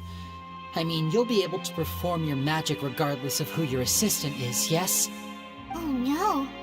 So he was gonna... But wouldn't Fontaine's laws deal with such people?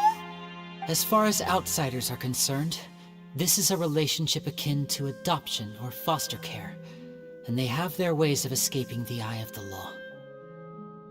I managed to ferret out the location of the mansion of that so-called eminent person and hurried through the night. But by the time I leaped over the walls, avoided the guards, and made my way in, all I saw was the moonlit ground covered in blood, and the knave standing there in the darkness. So, she'd already taken care of that guy. That's right. She had rescued my sister before she could come to any harm, and had even discovered several girls hidden in a basement, all of them orphans. Father, I mean, the knave, might have seen something in me, and so she made me an offer. The House of the Hearth welcomes you, for your interests align with ours. Here, none will ever betray you. Indeed, betrayal shall never be permitted here. I was hesitant to trust her. I mean, I had just been betrayed by nobles. But she was also quick to destroy the noble who had taken us in at first, giving us back our freedom. Oh, so that's how the two of you joined the House of the Hearth.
She has her own plans.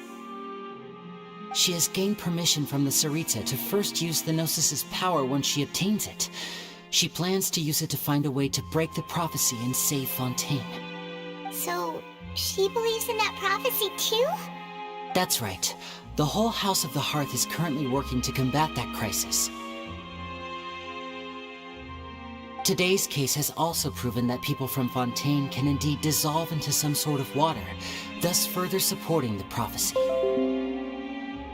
All of us house members here, Lady Arlecchino herself included, are from Fontaine. We won't give up on defending our homeland. To us orphans, the only connection we have left to this world, apart from our family, is our homeland. So, from small deeds like distributing magic pockets to huge schemes like stealing a Gnosis, everything is aimed at dealing with that prophecy. It's all right. I understand. The only thing I can do is relate all this to you. I just hope you can understand that even as a member of the House, I have never stopped making my own decisions, and that I believe what I'm doing is right. If you should need anything at all in the future, feel free to find me. I will do my best to help you, as plain Linny.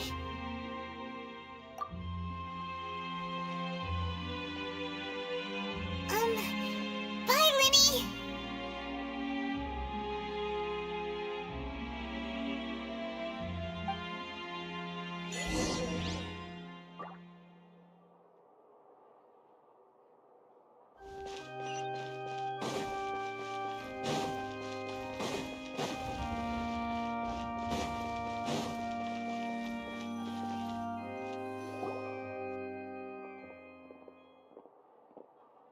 Hey there.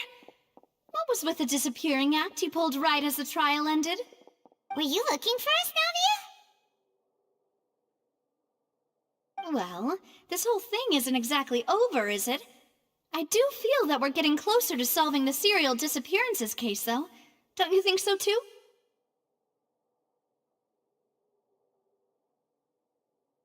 Huh? What's wrong, my dear partner?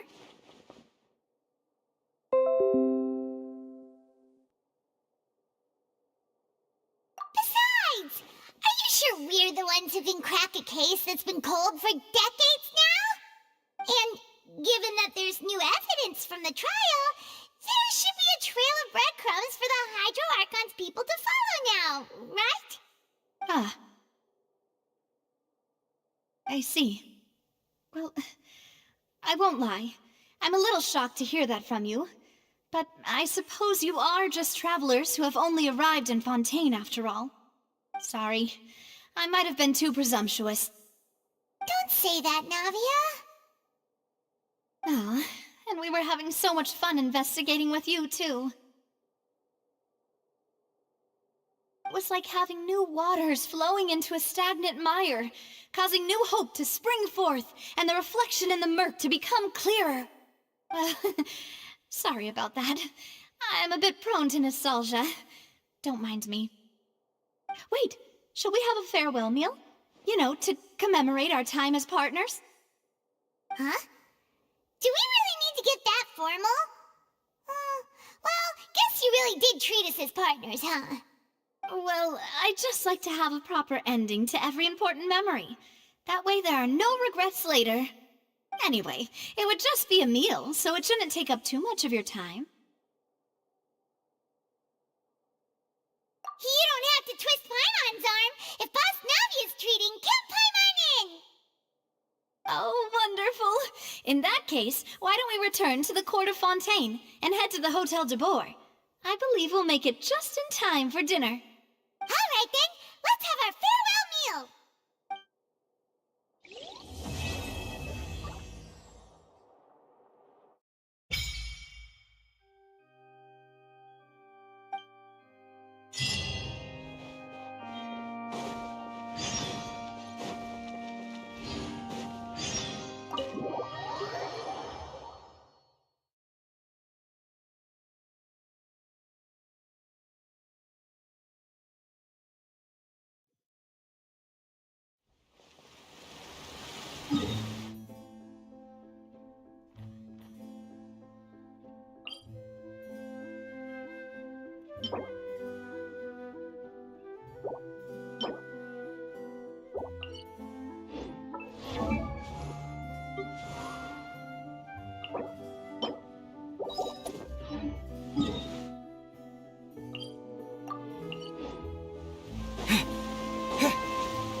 Hold the line!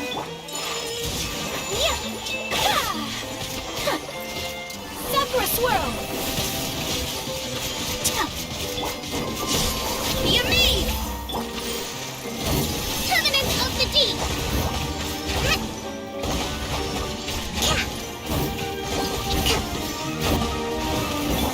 Wipe out! Go! My apologies!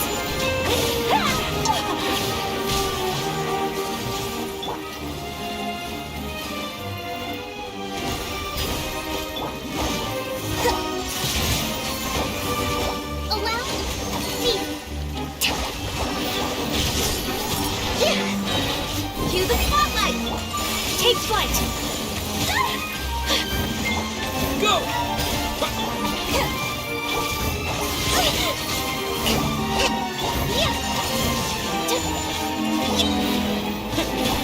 Embrace the ice!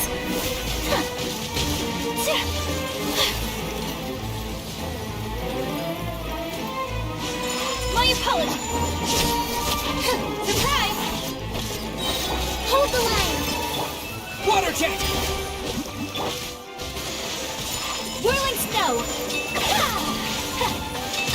So rude! Be amazed! Torrent, bring refuge!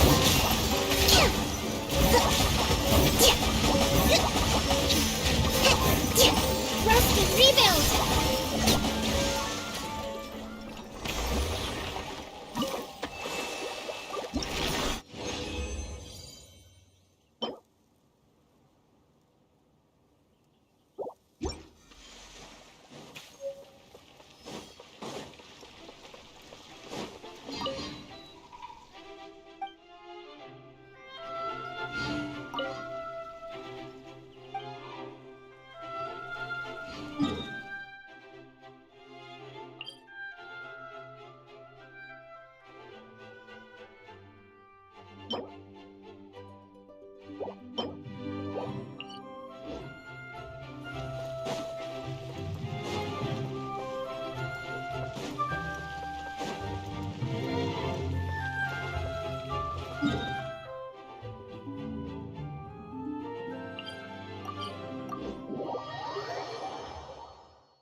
I came here several times with my father when I was little, but stopped eating here as often after growing up.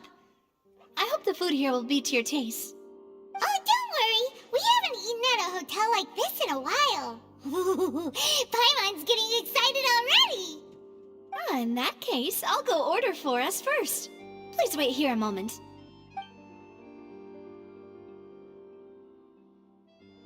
Ooh, everything looks so good. People in Fontaine sure know how to enjoy life.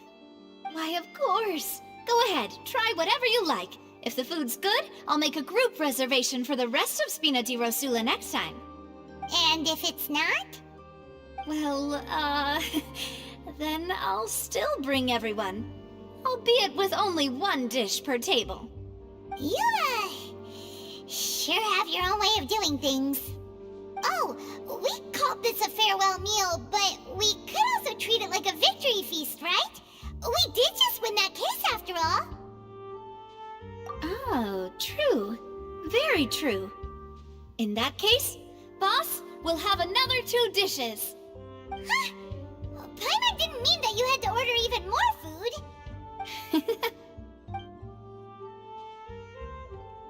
Speaking of cases, do you think that the mastermind behind the serial disappearances will get caught soon now that this has all happened? Well, we've certainly taken a big step forward, but I feel that's about it. We know that there's an organization that means to dissolve these young women, but we still don't know what they are really after. If it hadn't happened right in front of us, Paimon wouldn't have ever believed that a person could be dissolved like that. Right? Yet it was because this was such a preposterous notion that the investigation could never really move forward before. Ugh. If only that guy could have finished speaking! We were so close to hearing who was behind it. In such investigations, even the smallest step can seem like a yawning chasm if the trail of clues is cut off. To be honest, I don't have high hopes for any follow-up that the authorities might conduct. It's not that I don't have faith in their ability, it's just that a different perspective is required in some matters. It's easy to guard against and deceive a single narrow perspective. A shift in thinking is required at such times in order to produce a breakthrough. Which is exactly why the Spina di Rosula exist. Those highfalutin folk are not all-knowing. That's why we exist. To seep into the cracks where filth falls through, where their watch fails them. That's the kind of problems we solve. Seems Paimon thought things were simpler than they actually are. It's all right. Well, this was supposed to be a farewell meal, so I doubt you have further interest in this business, right? Let's talk about something else. Like, what are your future plans? That's true. We didn't have a chance to speak to her after the trial ended. It didn't really seem like the right time or place to do it anyway. I see. So, your primary objective, which has been foiled so far, was to have a chat with the Hydro Archon. I've heard that there's a long line of people waiting to meet Lady Farina. I suspect you'll be waiting for quite a while, considering that you missed your chance today. Yeah, we've heard that she's super popular here in Fontaine, and that it'll be tough getting any of her time. Well, would you consider some more, unique ways? Perhaps even methods of, let's say, questionable legality? Guess that's Spina di Rosula's boss for you. Chock full of sketchy ideas. Well, what did you have in mind?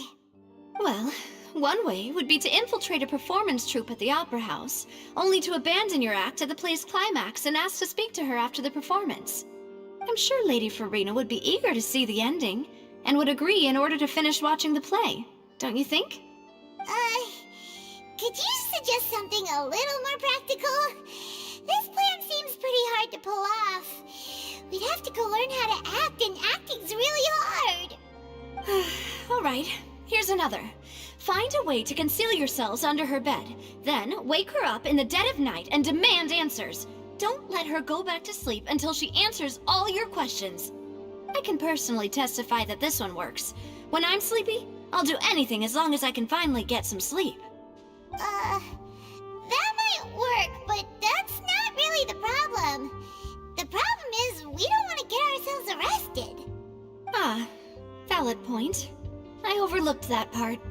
I was just thinking about leveraging a person's desire for sleep.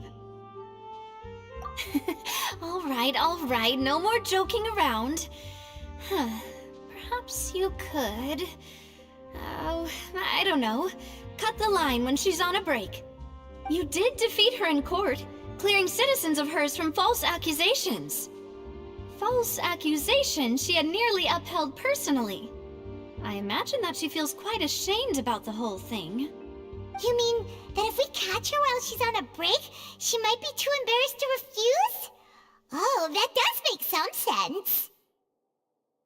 Why don't we give it a try after this meal? You know, strike while the iron is hot and all. Huh? Paimon, did you drink my Fanta? Was this your drink?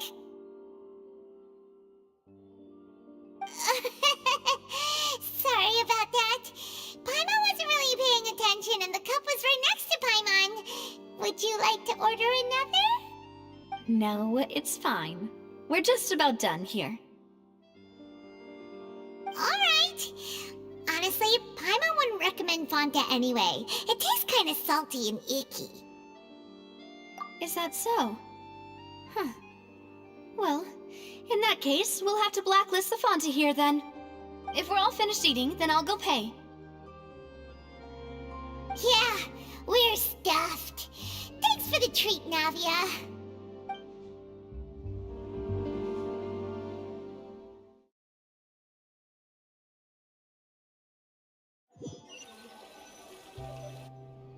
Oh, so full. Paimon can barely float anymore. Nah, that would be so... normal. You know, like you. Okay. As for expenses this month, we're left with... Hey, Navia!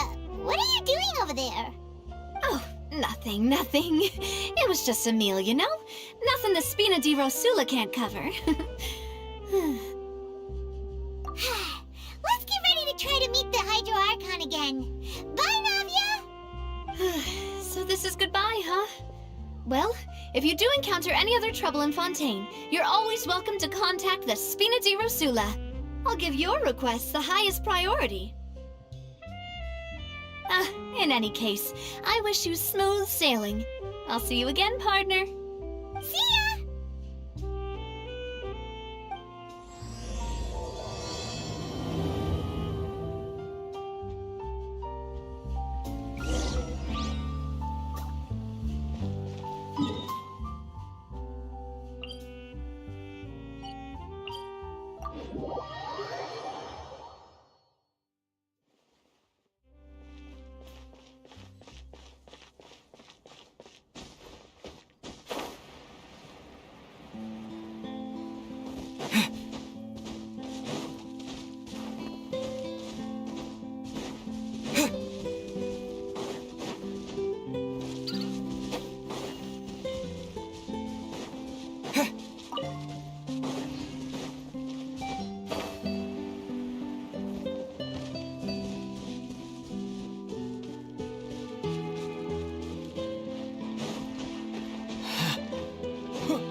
Go! Yeah! Allow me! Take flight! Kamisatsu art! Soretsu!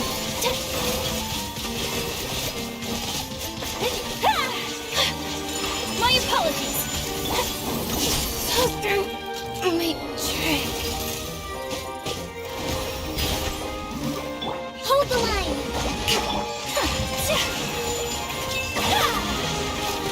Billowing surge.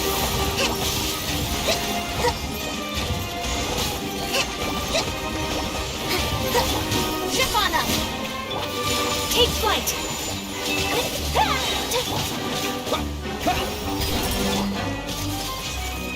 Sakura swirl! My apologies! I need to focus. Rest and rebuild. Bombs away! Water jet! Use a spotlight! Take flight!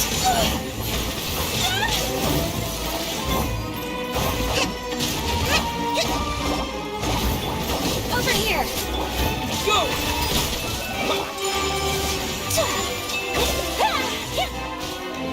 Hold the line! Ship on up! Whirling snow! Yeah! Yeah!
Let's move out.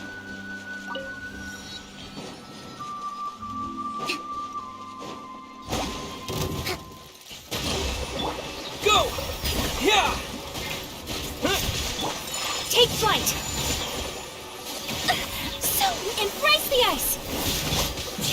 Surprise! Cue the spotlight!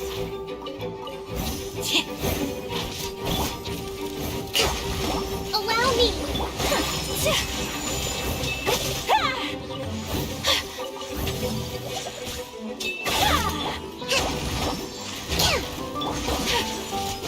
Whirling snow!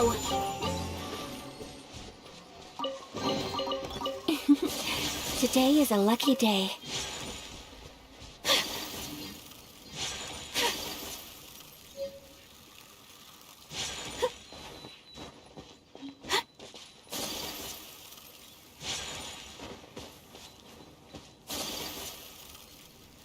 Want a taste of my hammer? Take flight!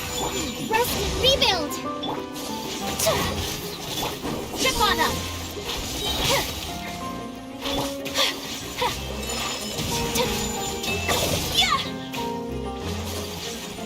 Kamisato art! Sometsu!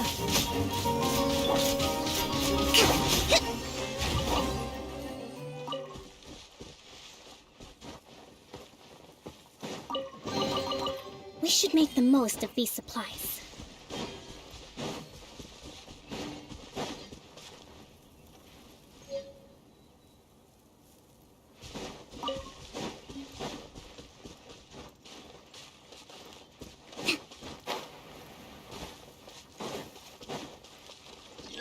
Let's move out.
Wipe out! My apologies. Over here. Be amazed. Jump on up. Whirling snow.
Astra Abyssosk.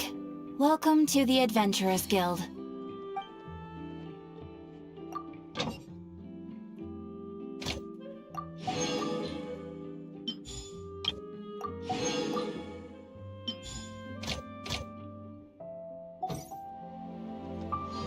Ad Astra...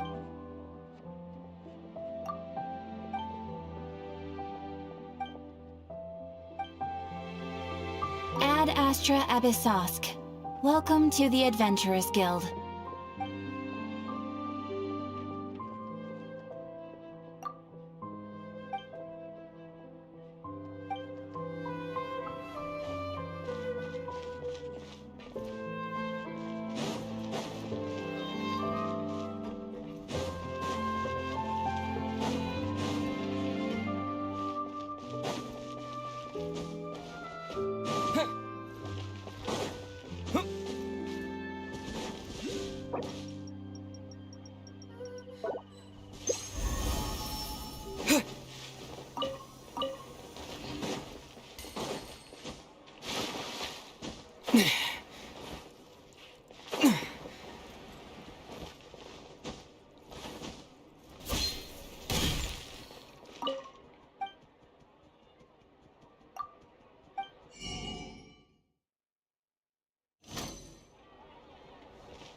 This could work.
Take flight!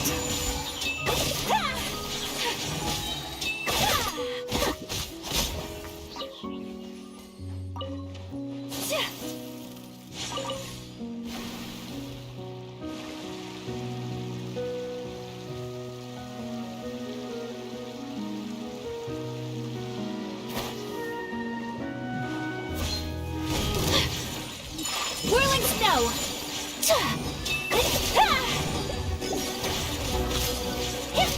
Embrace the ice!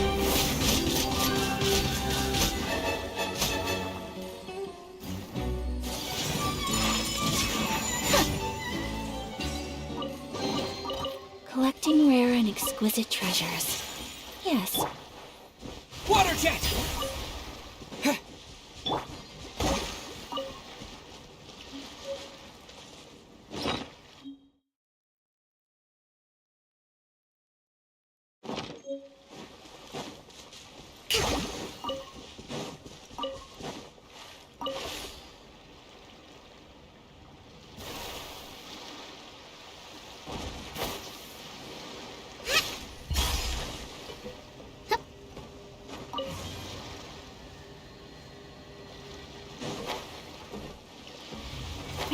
working.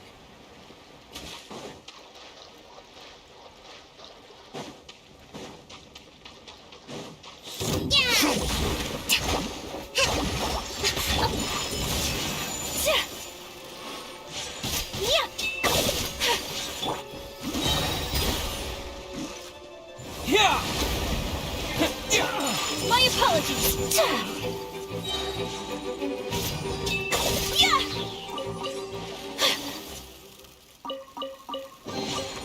I shall treasure this good fortune.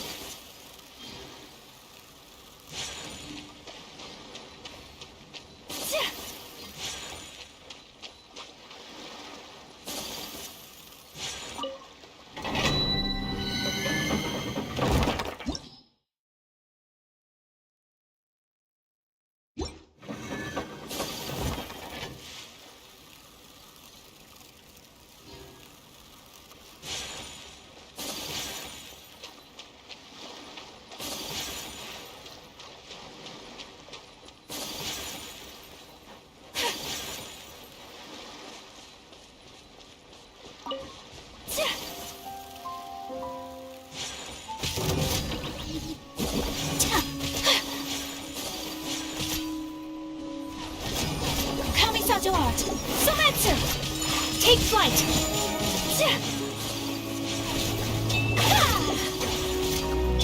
Surprise! Let the magic begin! Step on up! Whirling snow!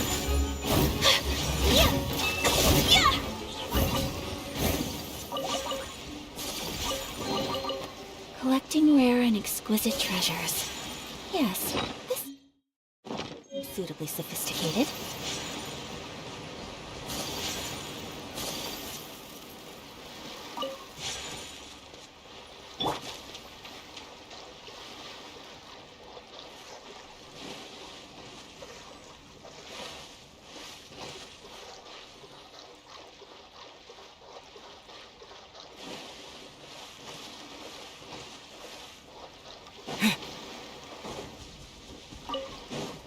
Water jet!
Let's move out.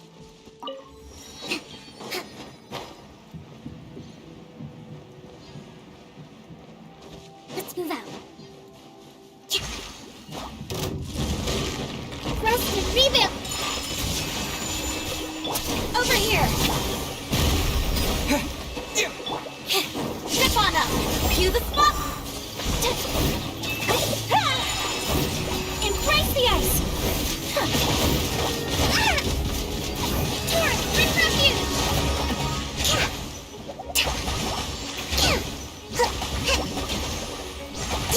Over here! Surprise!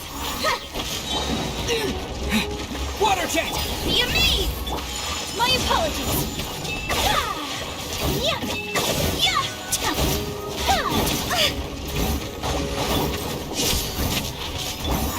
Whirling snow! Bombs away! My apologies! Sakura swirl!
What are my orders?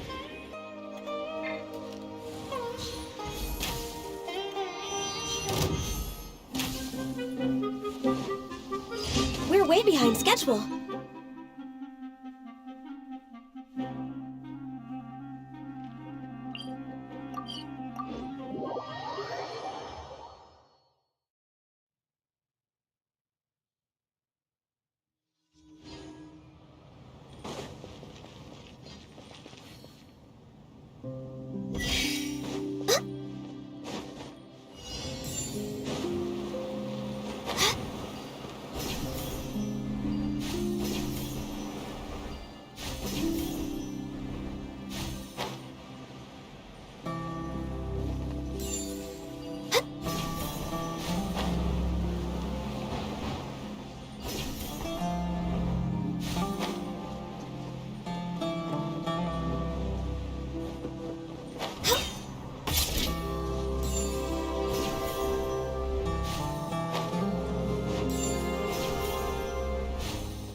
inside.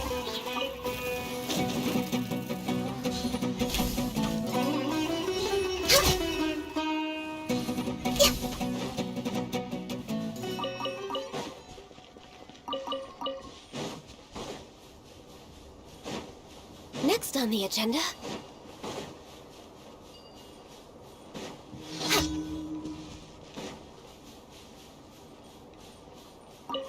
You are not welcome here. Allow me!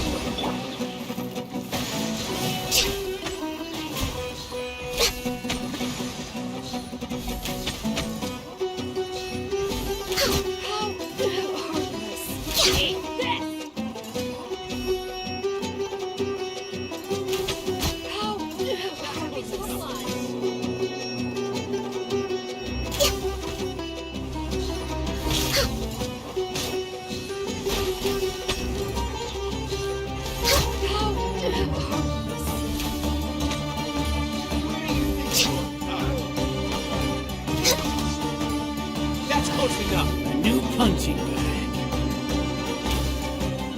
Oh, the trunk!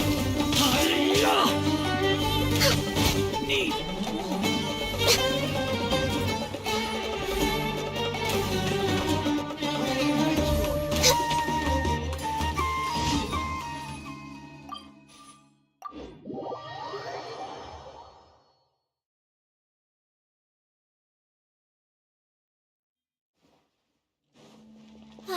The air is just right.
Thank you for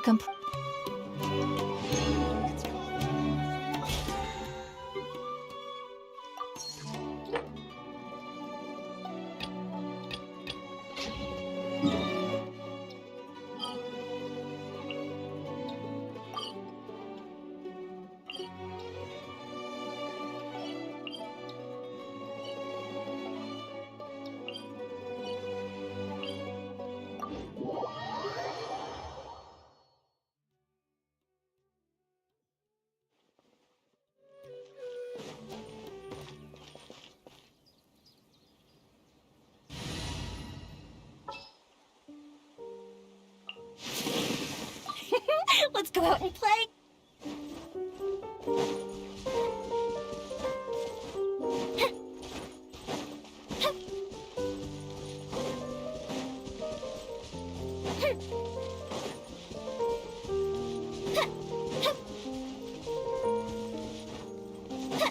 Up and away.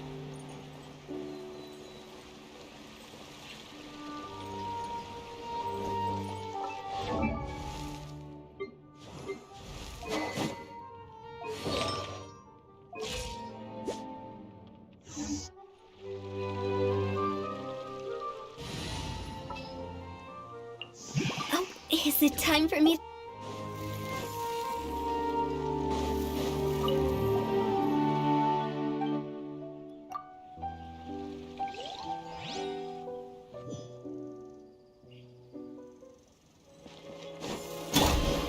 Water jet! Hold the line. Over here! Let the magic begin! Step up!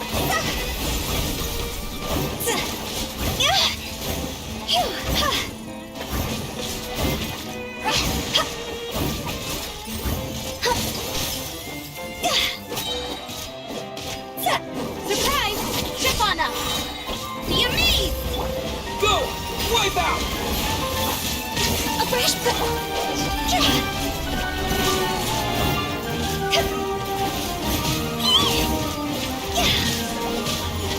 Oh, remember.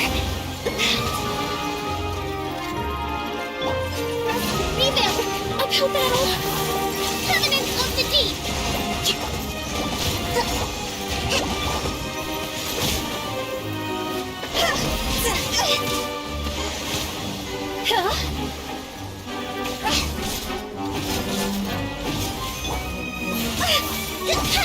Hold.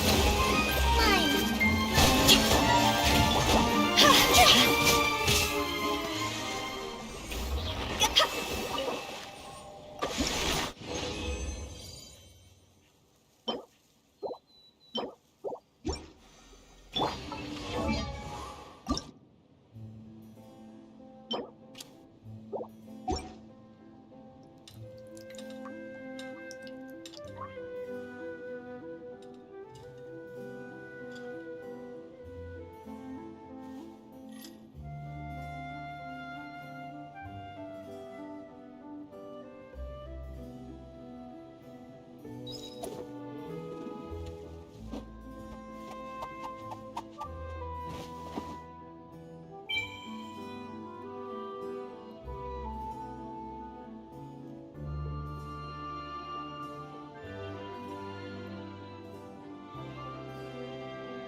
Seems Linny is saying some strange things again.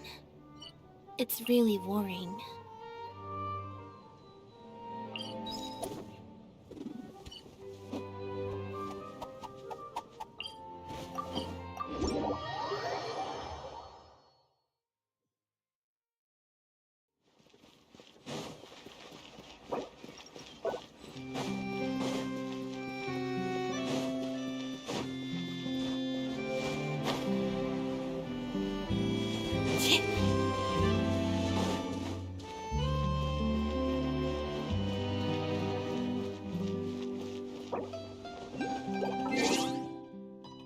What detail did I miss?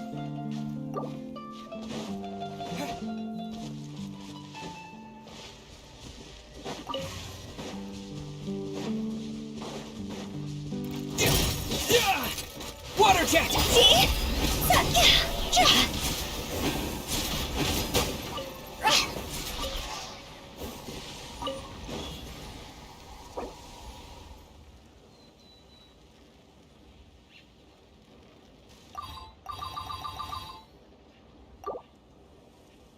Trust and rebuild!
happened.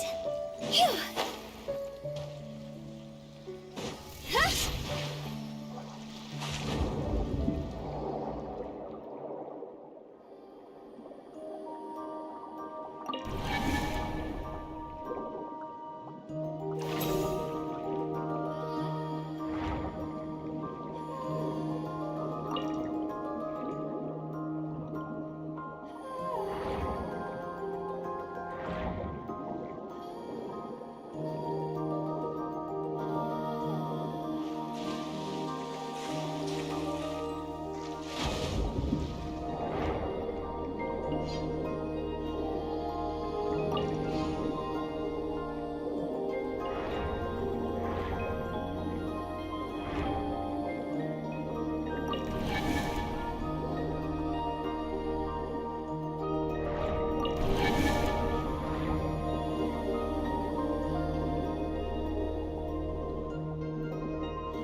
What a cute treasure coffin!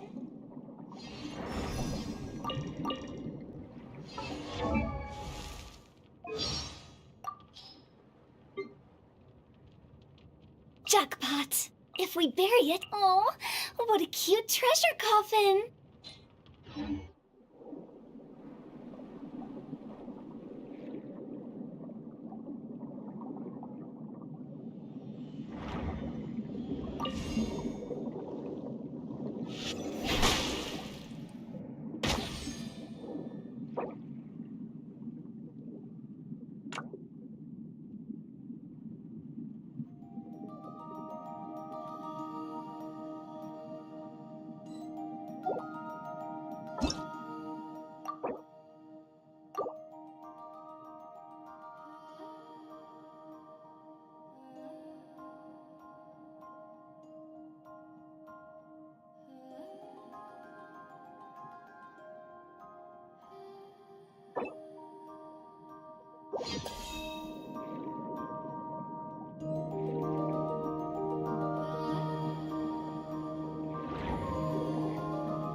Jackpot!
Just as I expected.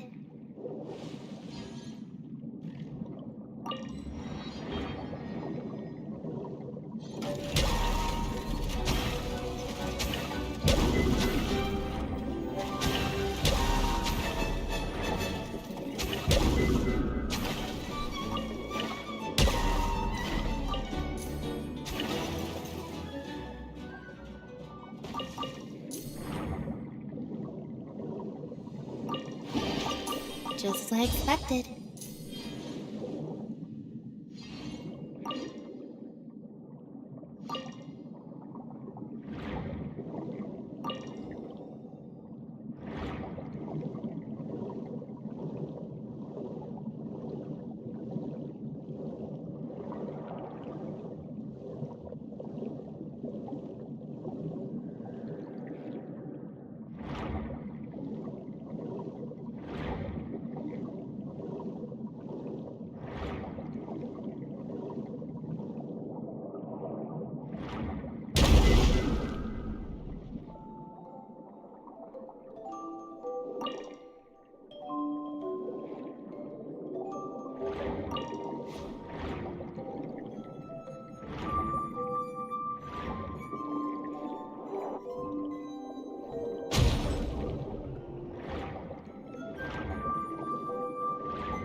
So this is the thrill of adventure.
So this is the thrill of adventure.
The scent of treasure.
Piece of cake.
treasure.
Allow me!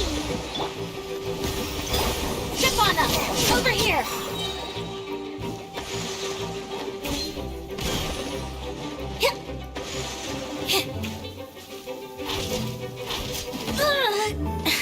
That tingle?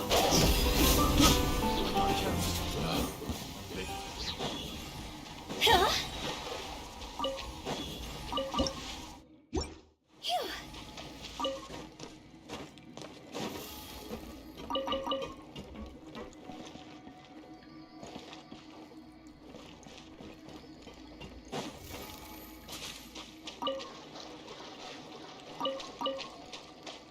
Huh?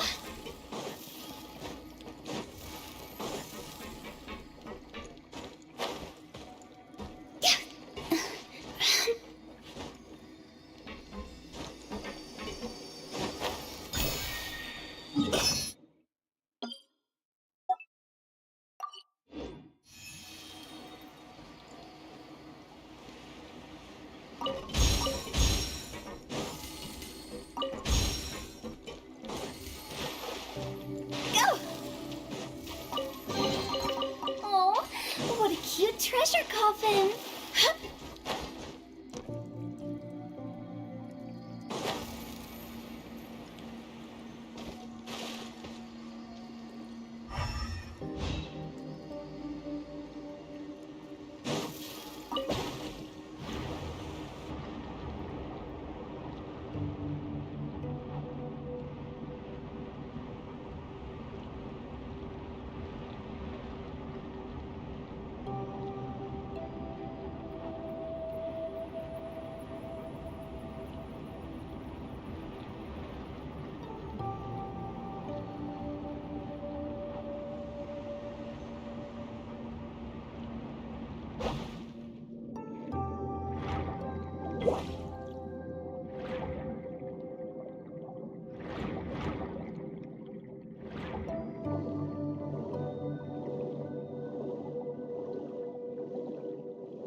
What are my orders?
We're way behind schedule.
No touching!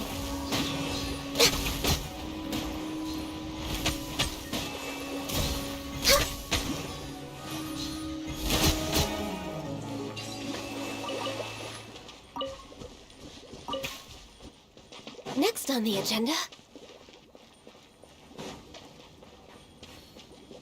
We're way behind schedule.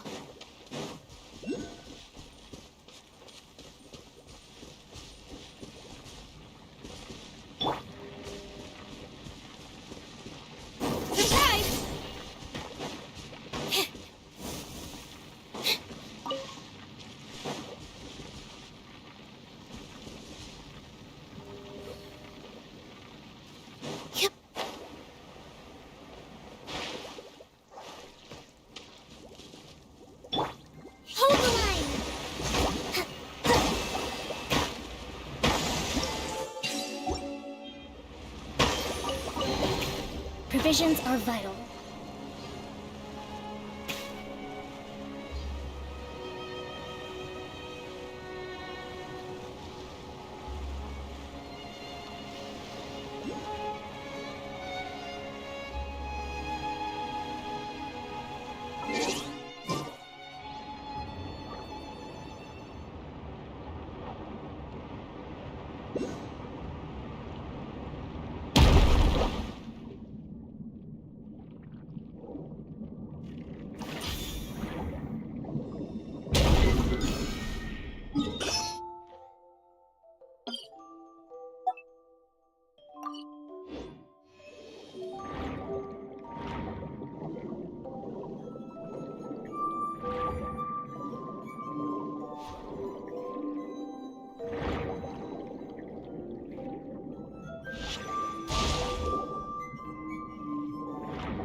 Let's move out.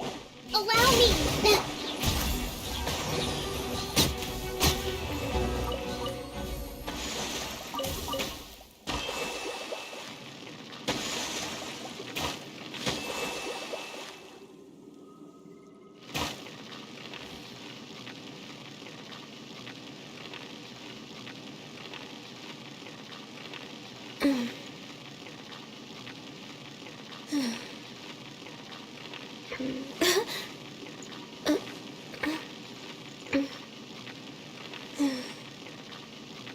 Next on the agenda, Born of Ice and Frost.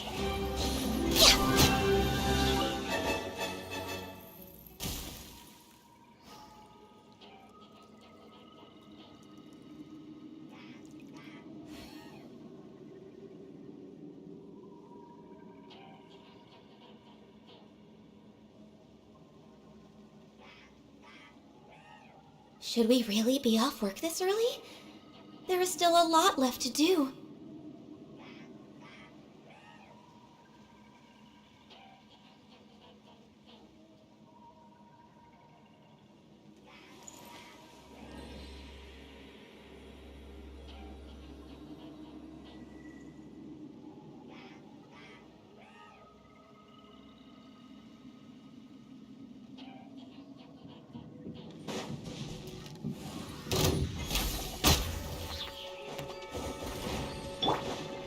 Rusted rebuild! Water jet! Yeah! Access denied.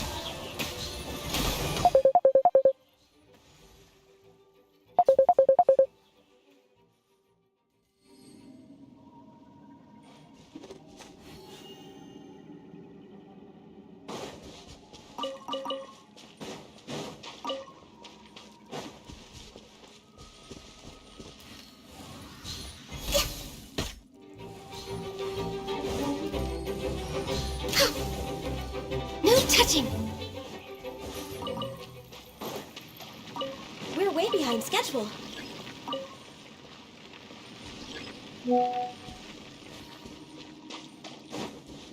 Next on the agenda, we're way behind schedule. Next on the agenda,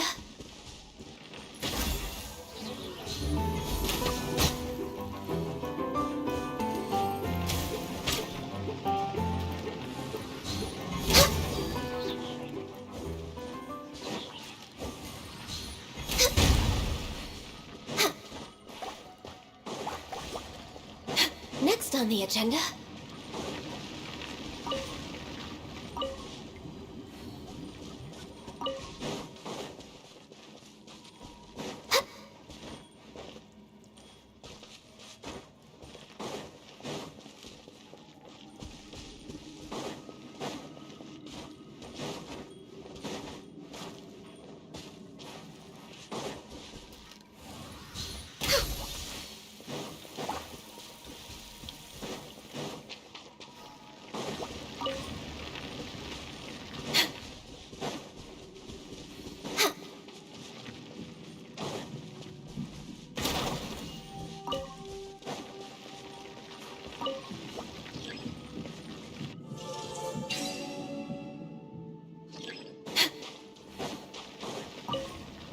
next on the agenda.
Go!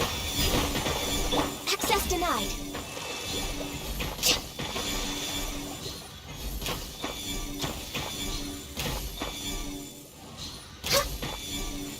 No touching.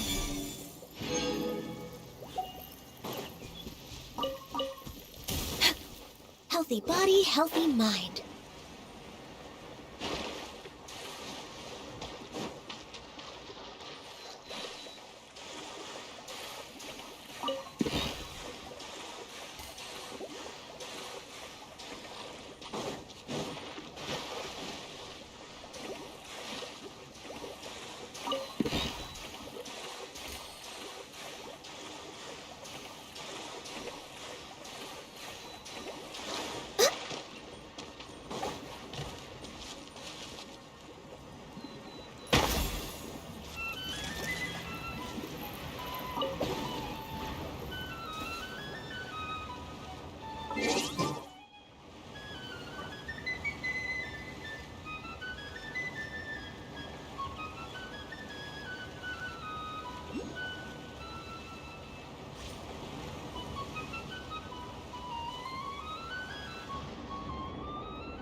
Another. Over here! Hold the line! Born of ice and frost.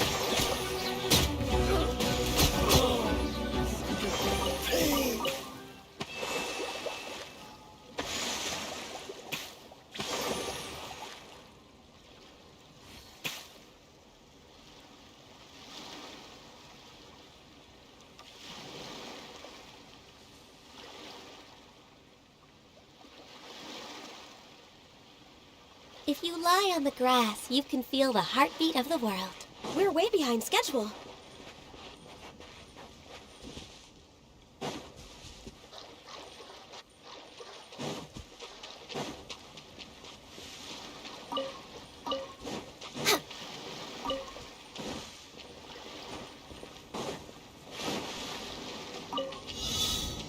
No touching!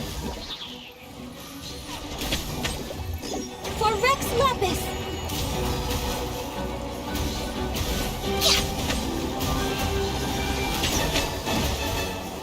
Born of ice and frost.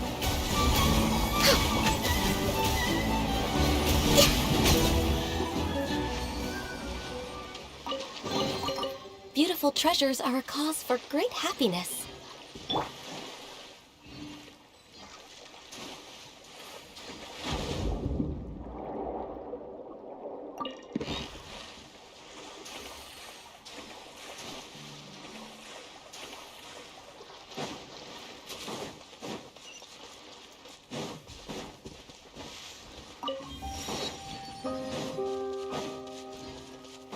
Let's move out. Step on up! Over here! Cue the spotlight!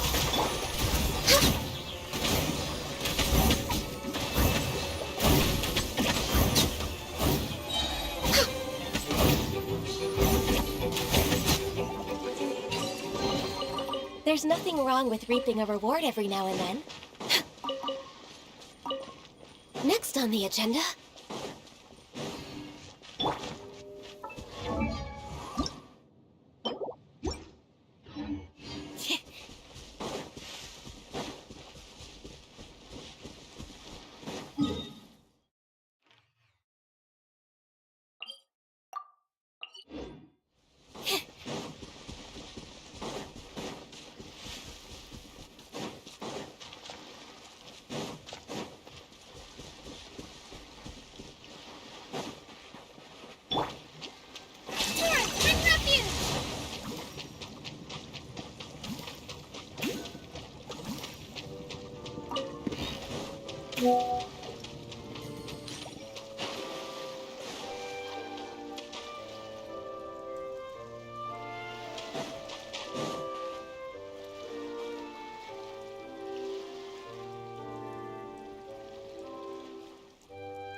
Step on up!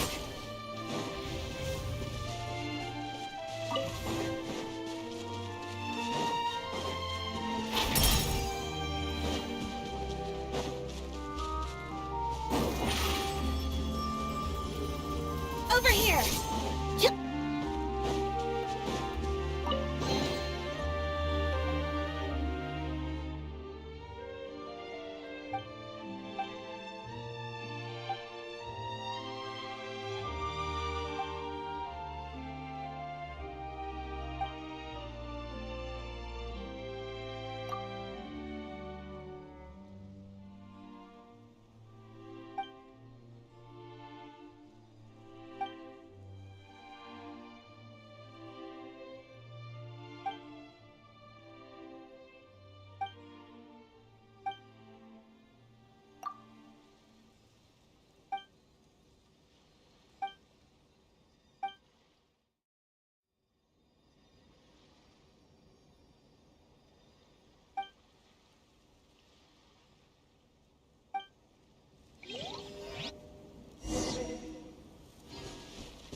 begin! Over here! Bombs away! No touching!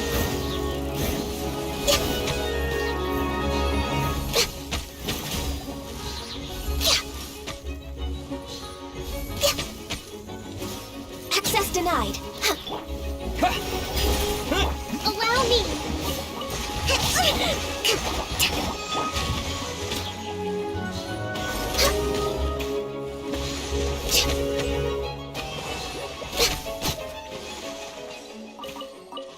Next on the agenda, beautiful treasures are a cause for great happiness.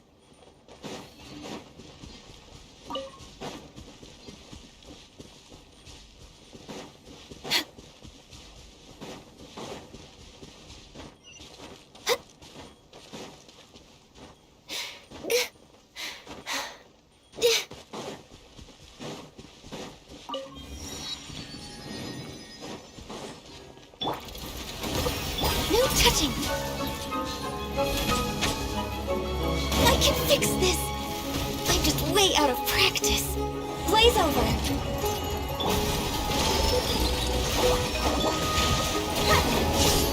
Surprise! Be amazed! Covenants of the Deep!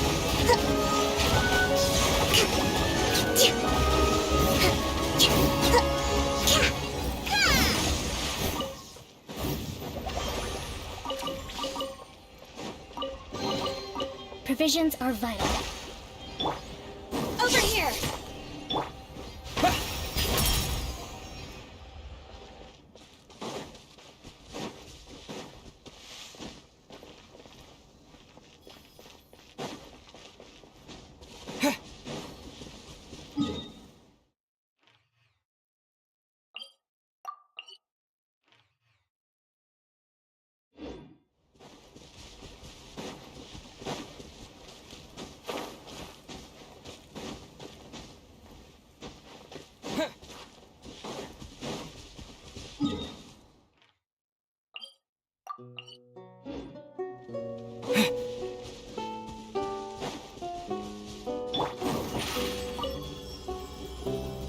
Surprise!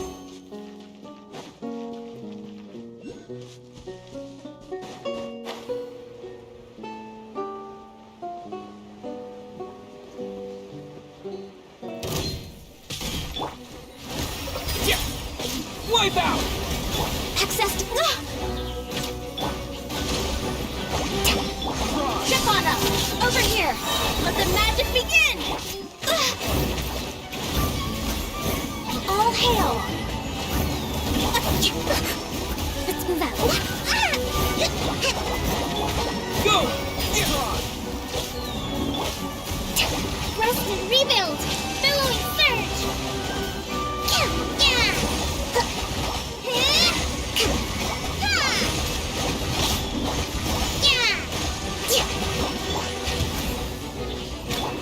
Surprise!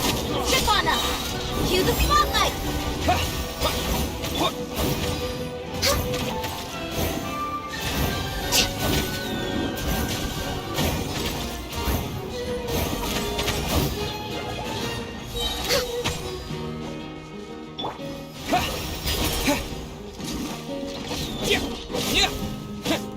Born of ice and frost. Hold the line! Over here! Let the magic begin!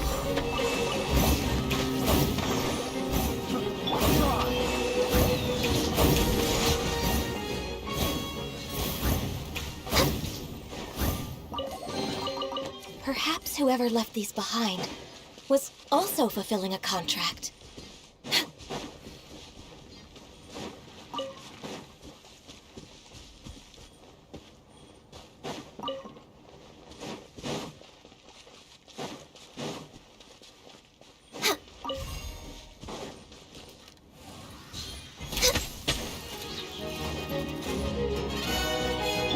Ship on up!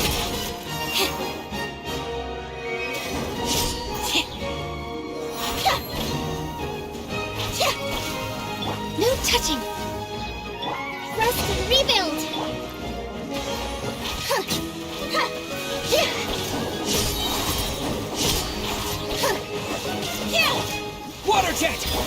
ice and frost.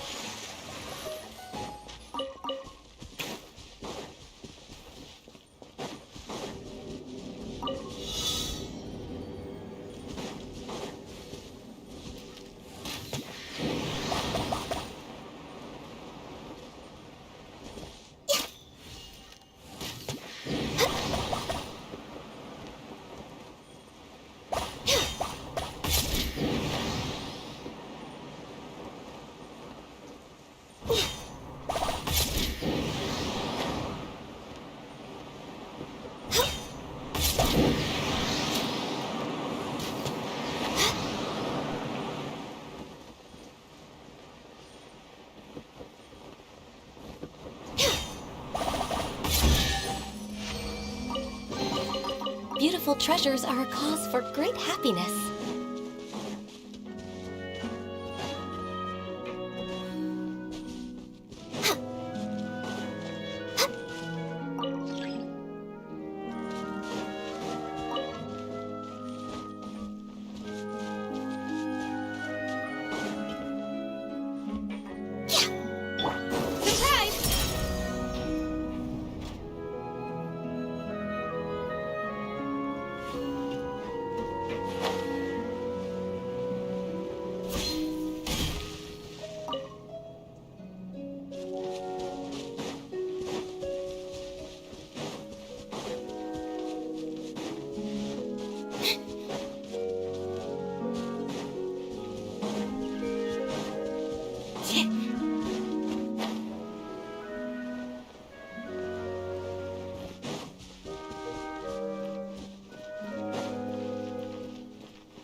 Access denied.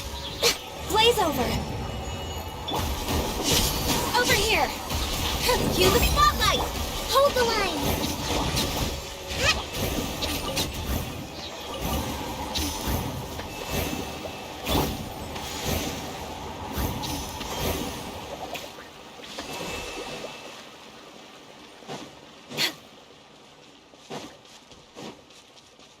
We're way behind schedule.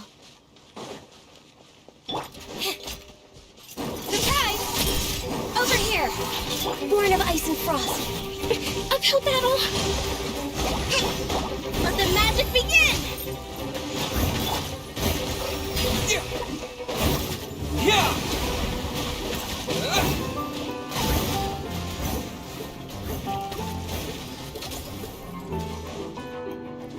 Go! Surprise! Access denied. Over here!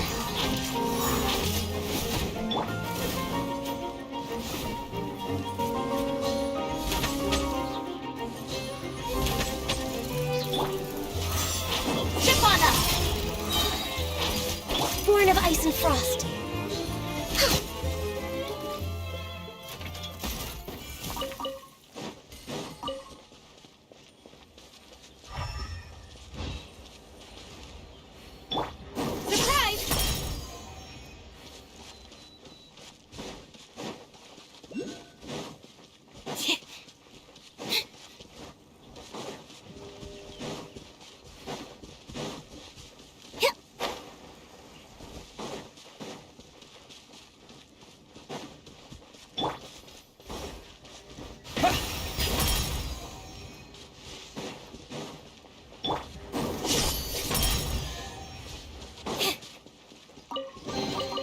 Just as I expected.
The scent of treasure.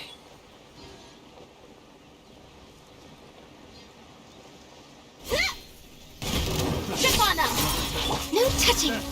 All hail! Be amazed! Hold the line!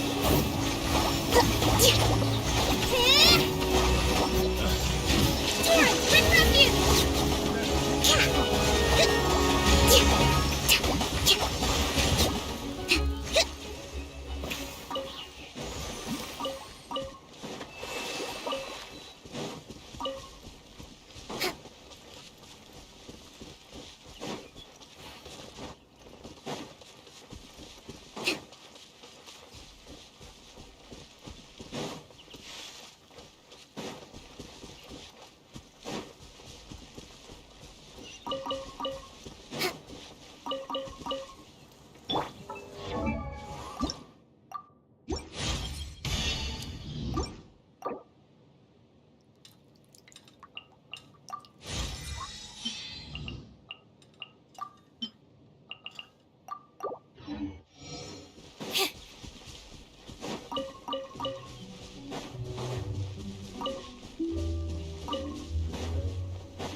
Over here! Cue the spotlight!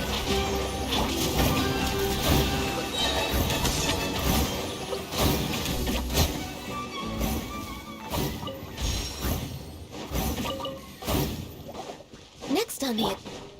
Trip on them! Bombs away! Access denied. For Rex Lapis! Allow me!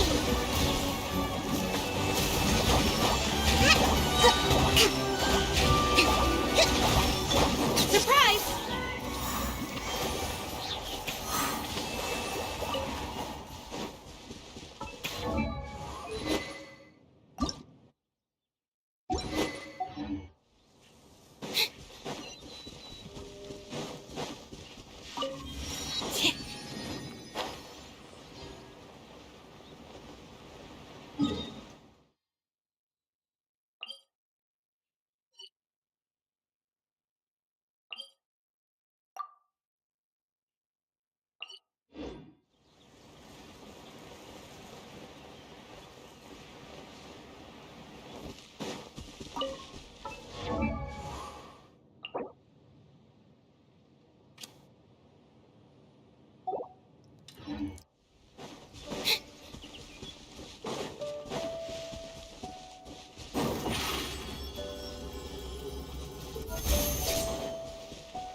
No touching!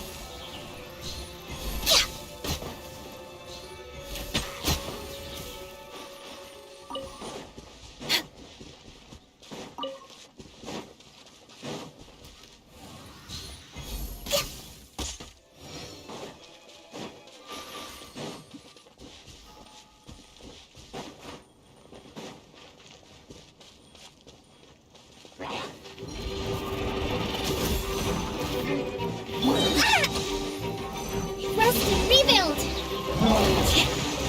Over here! Surprise! Be amazed! Access denied. Blaze over. Billowing surge!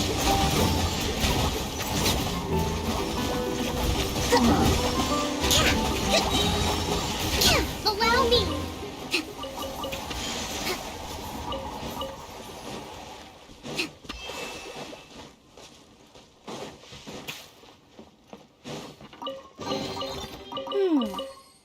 So this is the thrill of adventure.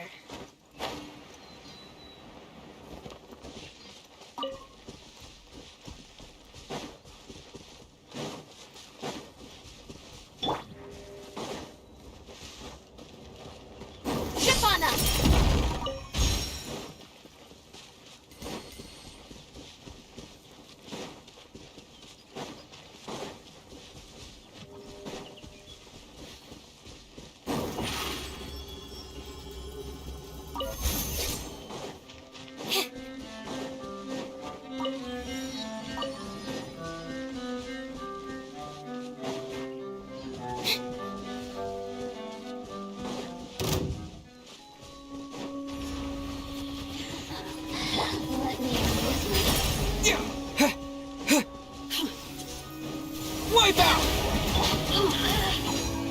hail!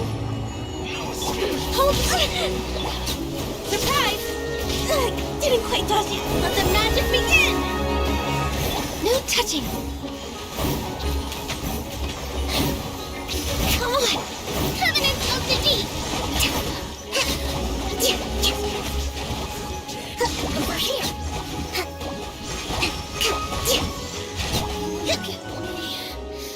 Just once. Let's move out. We should make the most of these supplies.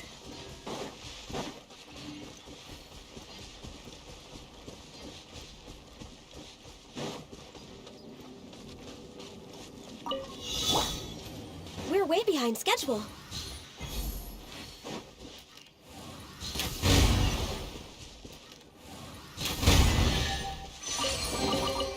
Perhaps whoever left these behind was also fulfilling a contract.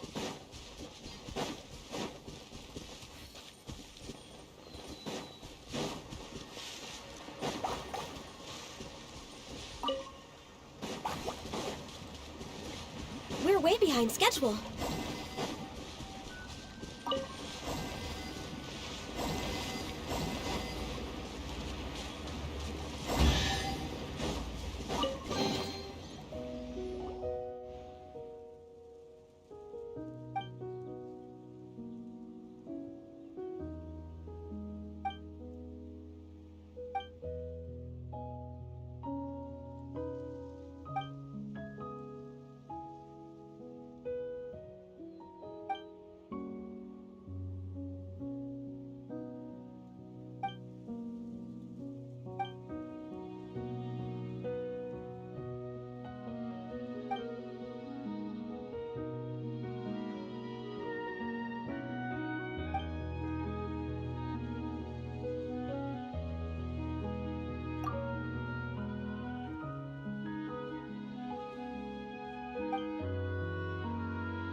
Next on the agenda...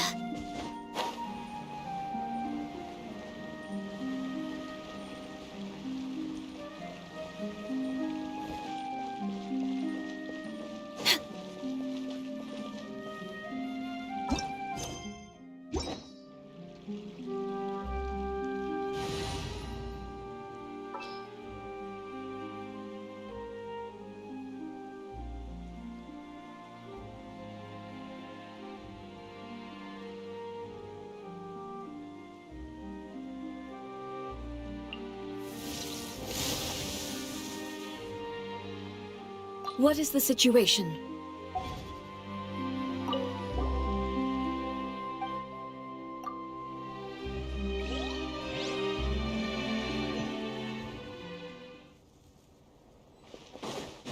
Shine down! Over here! Be amazed! Remove all obstacles. Now you shall perish!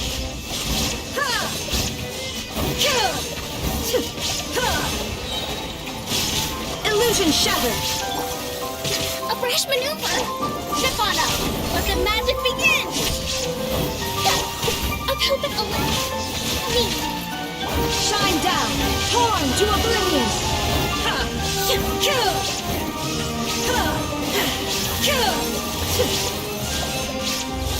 There is no escape! Surprise!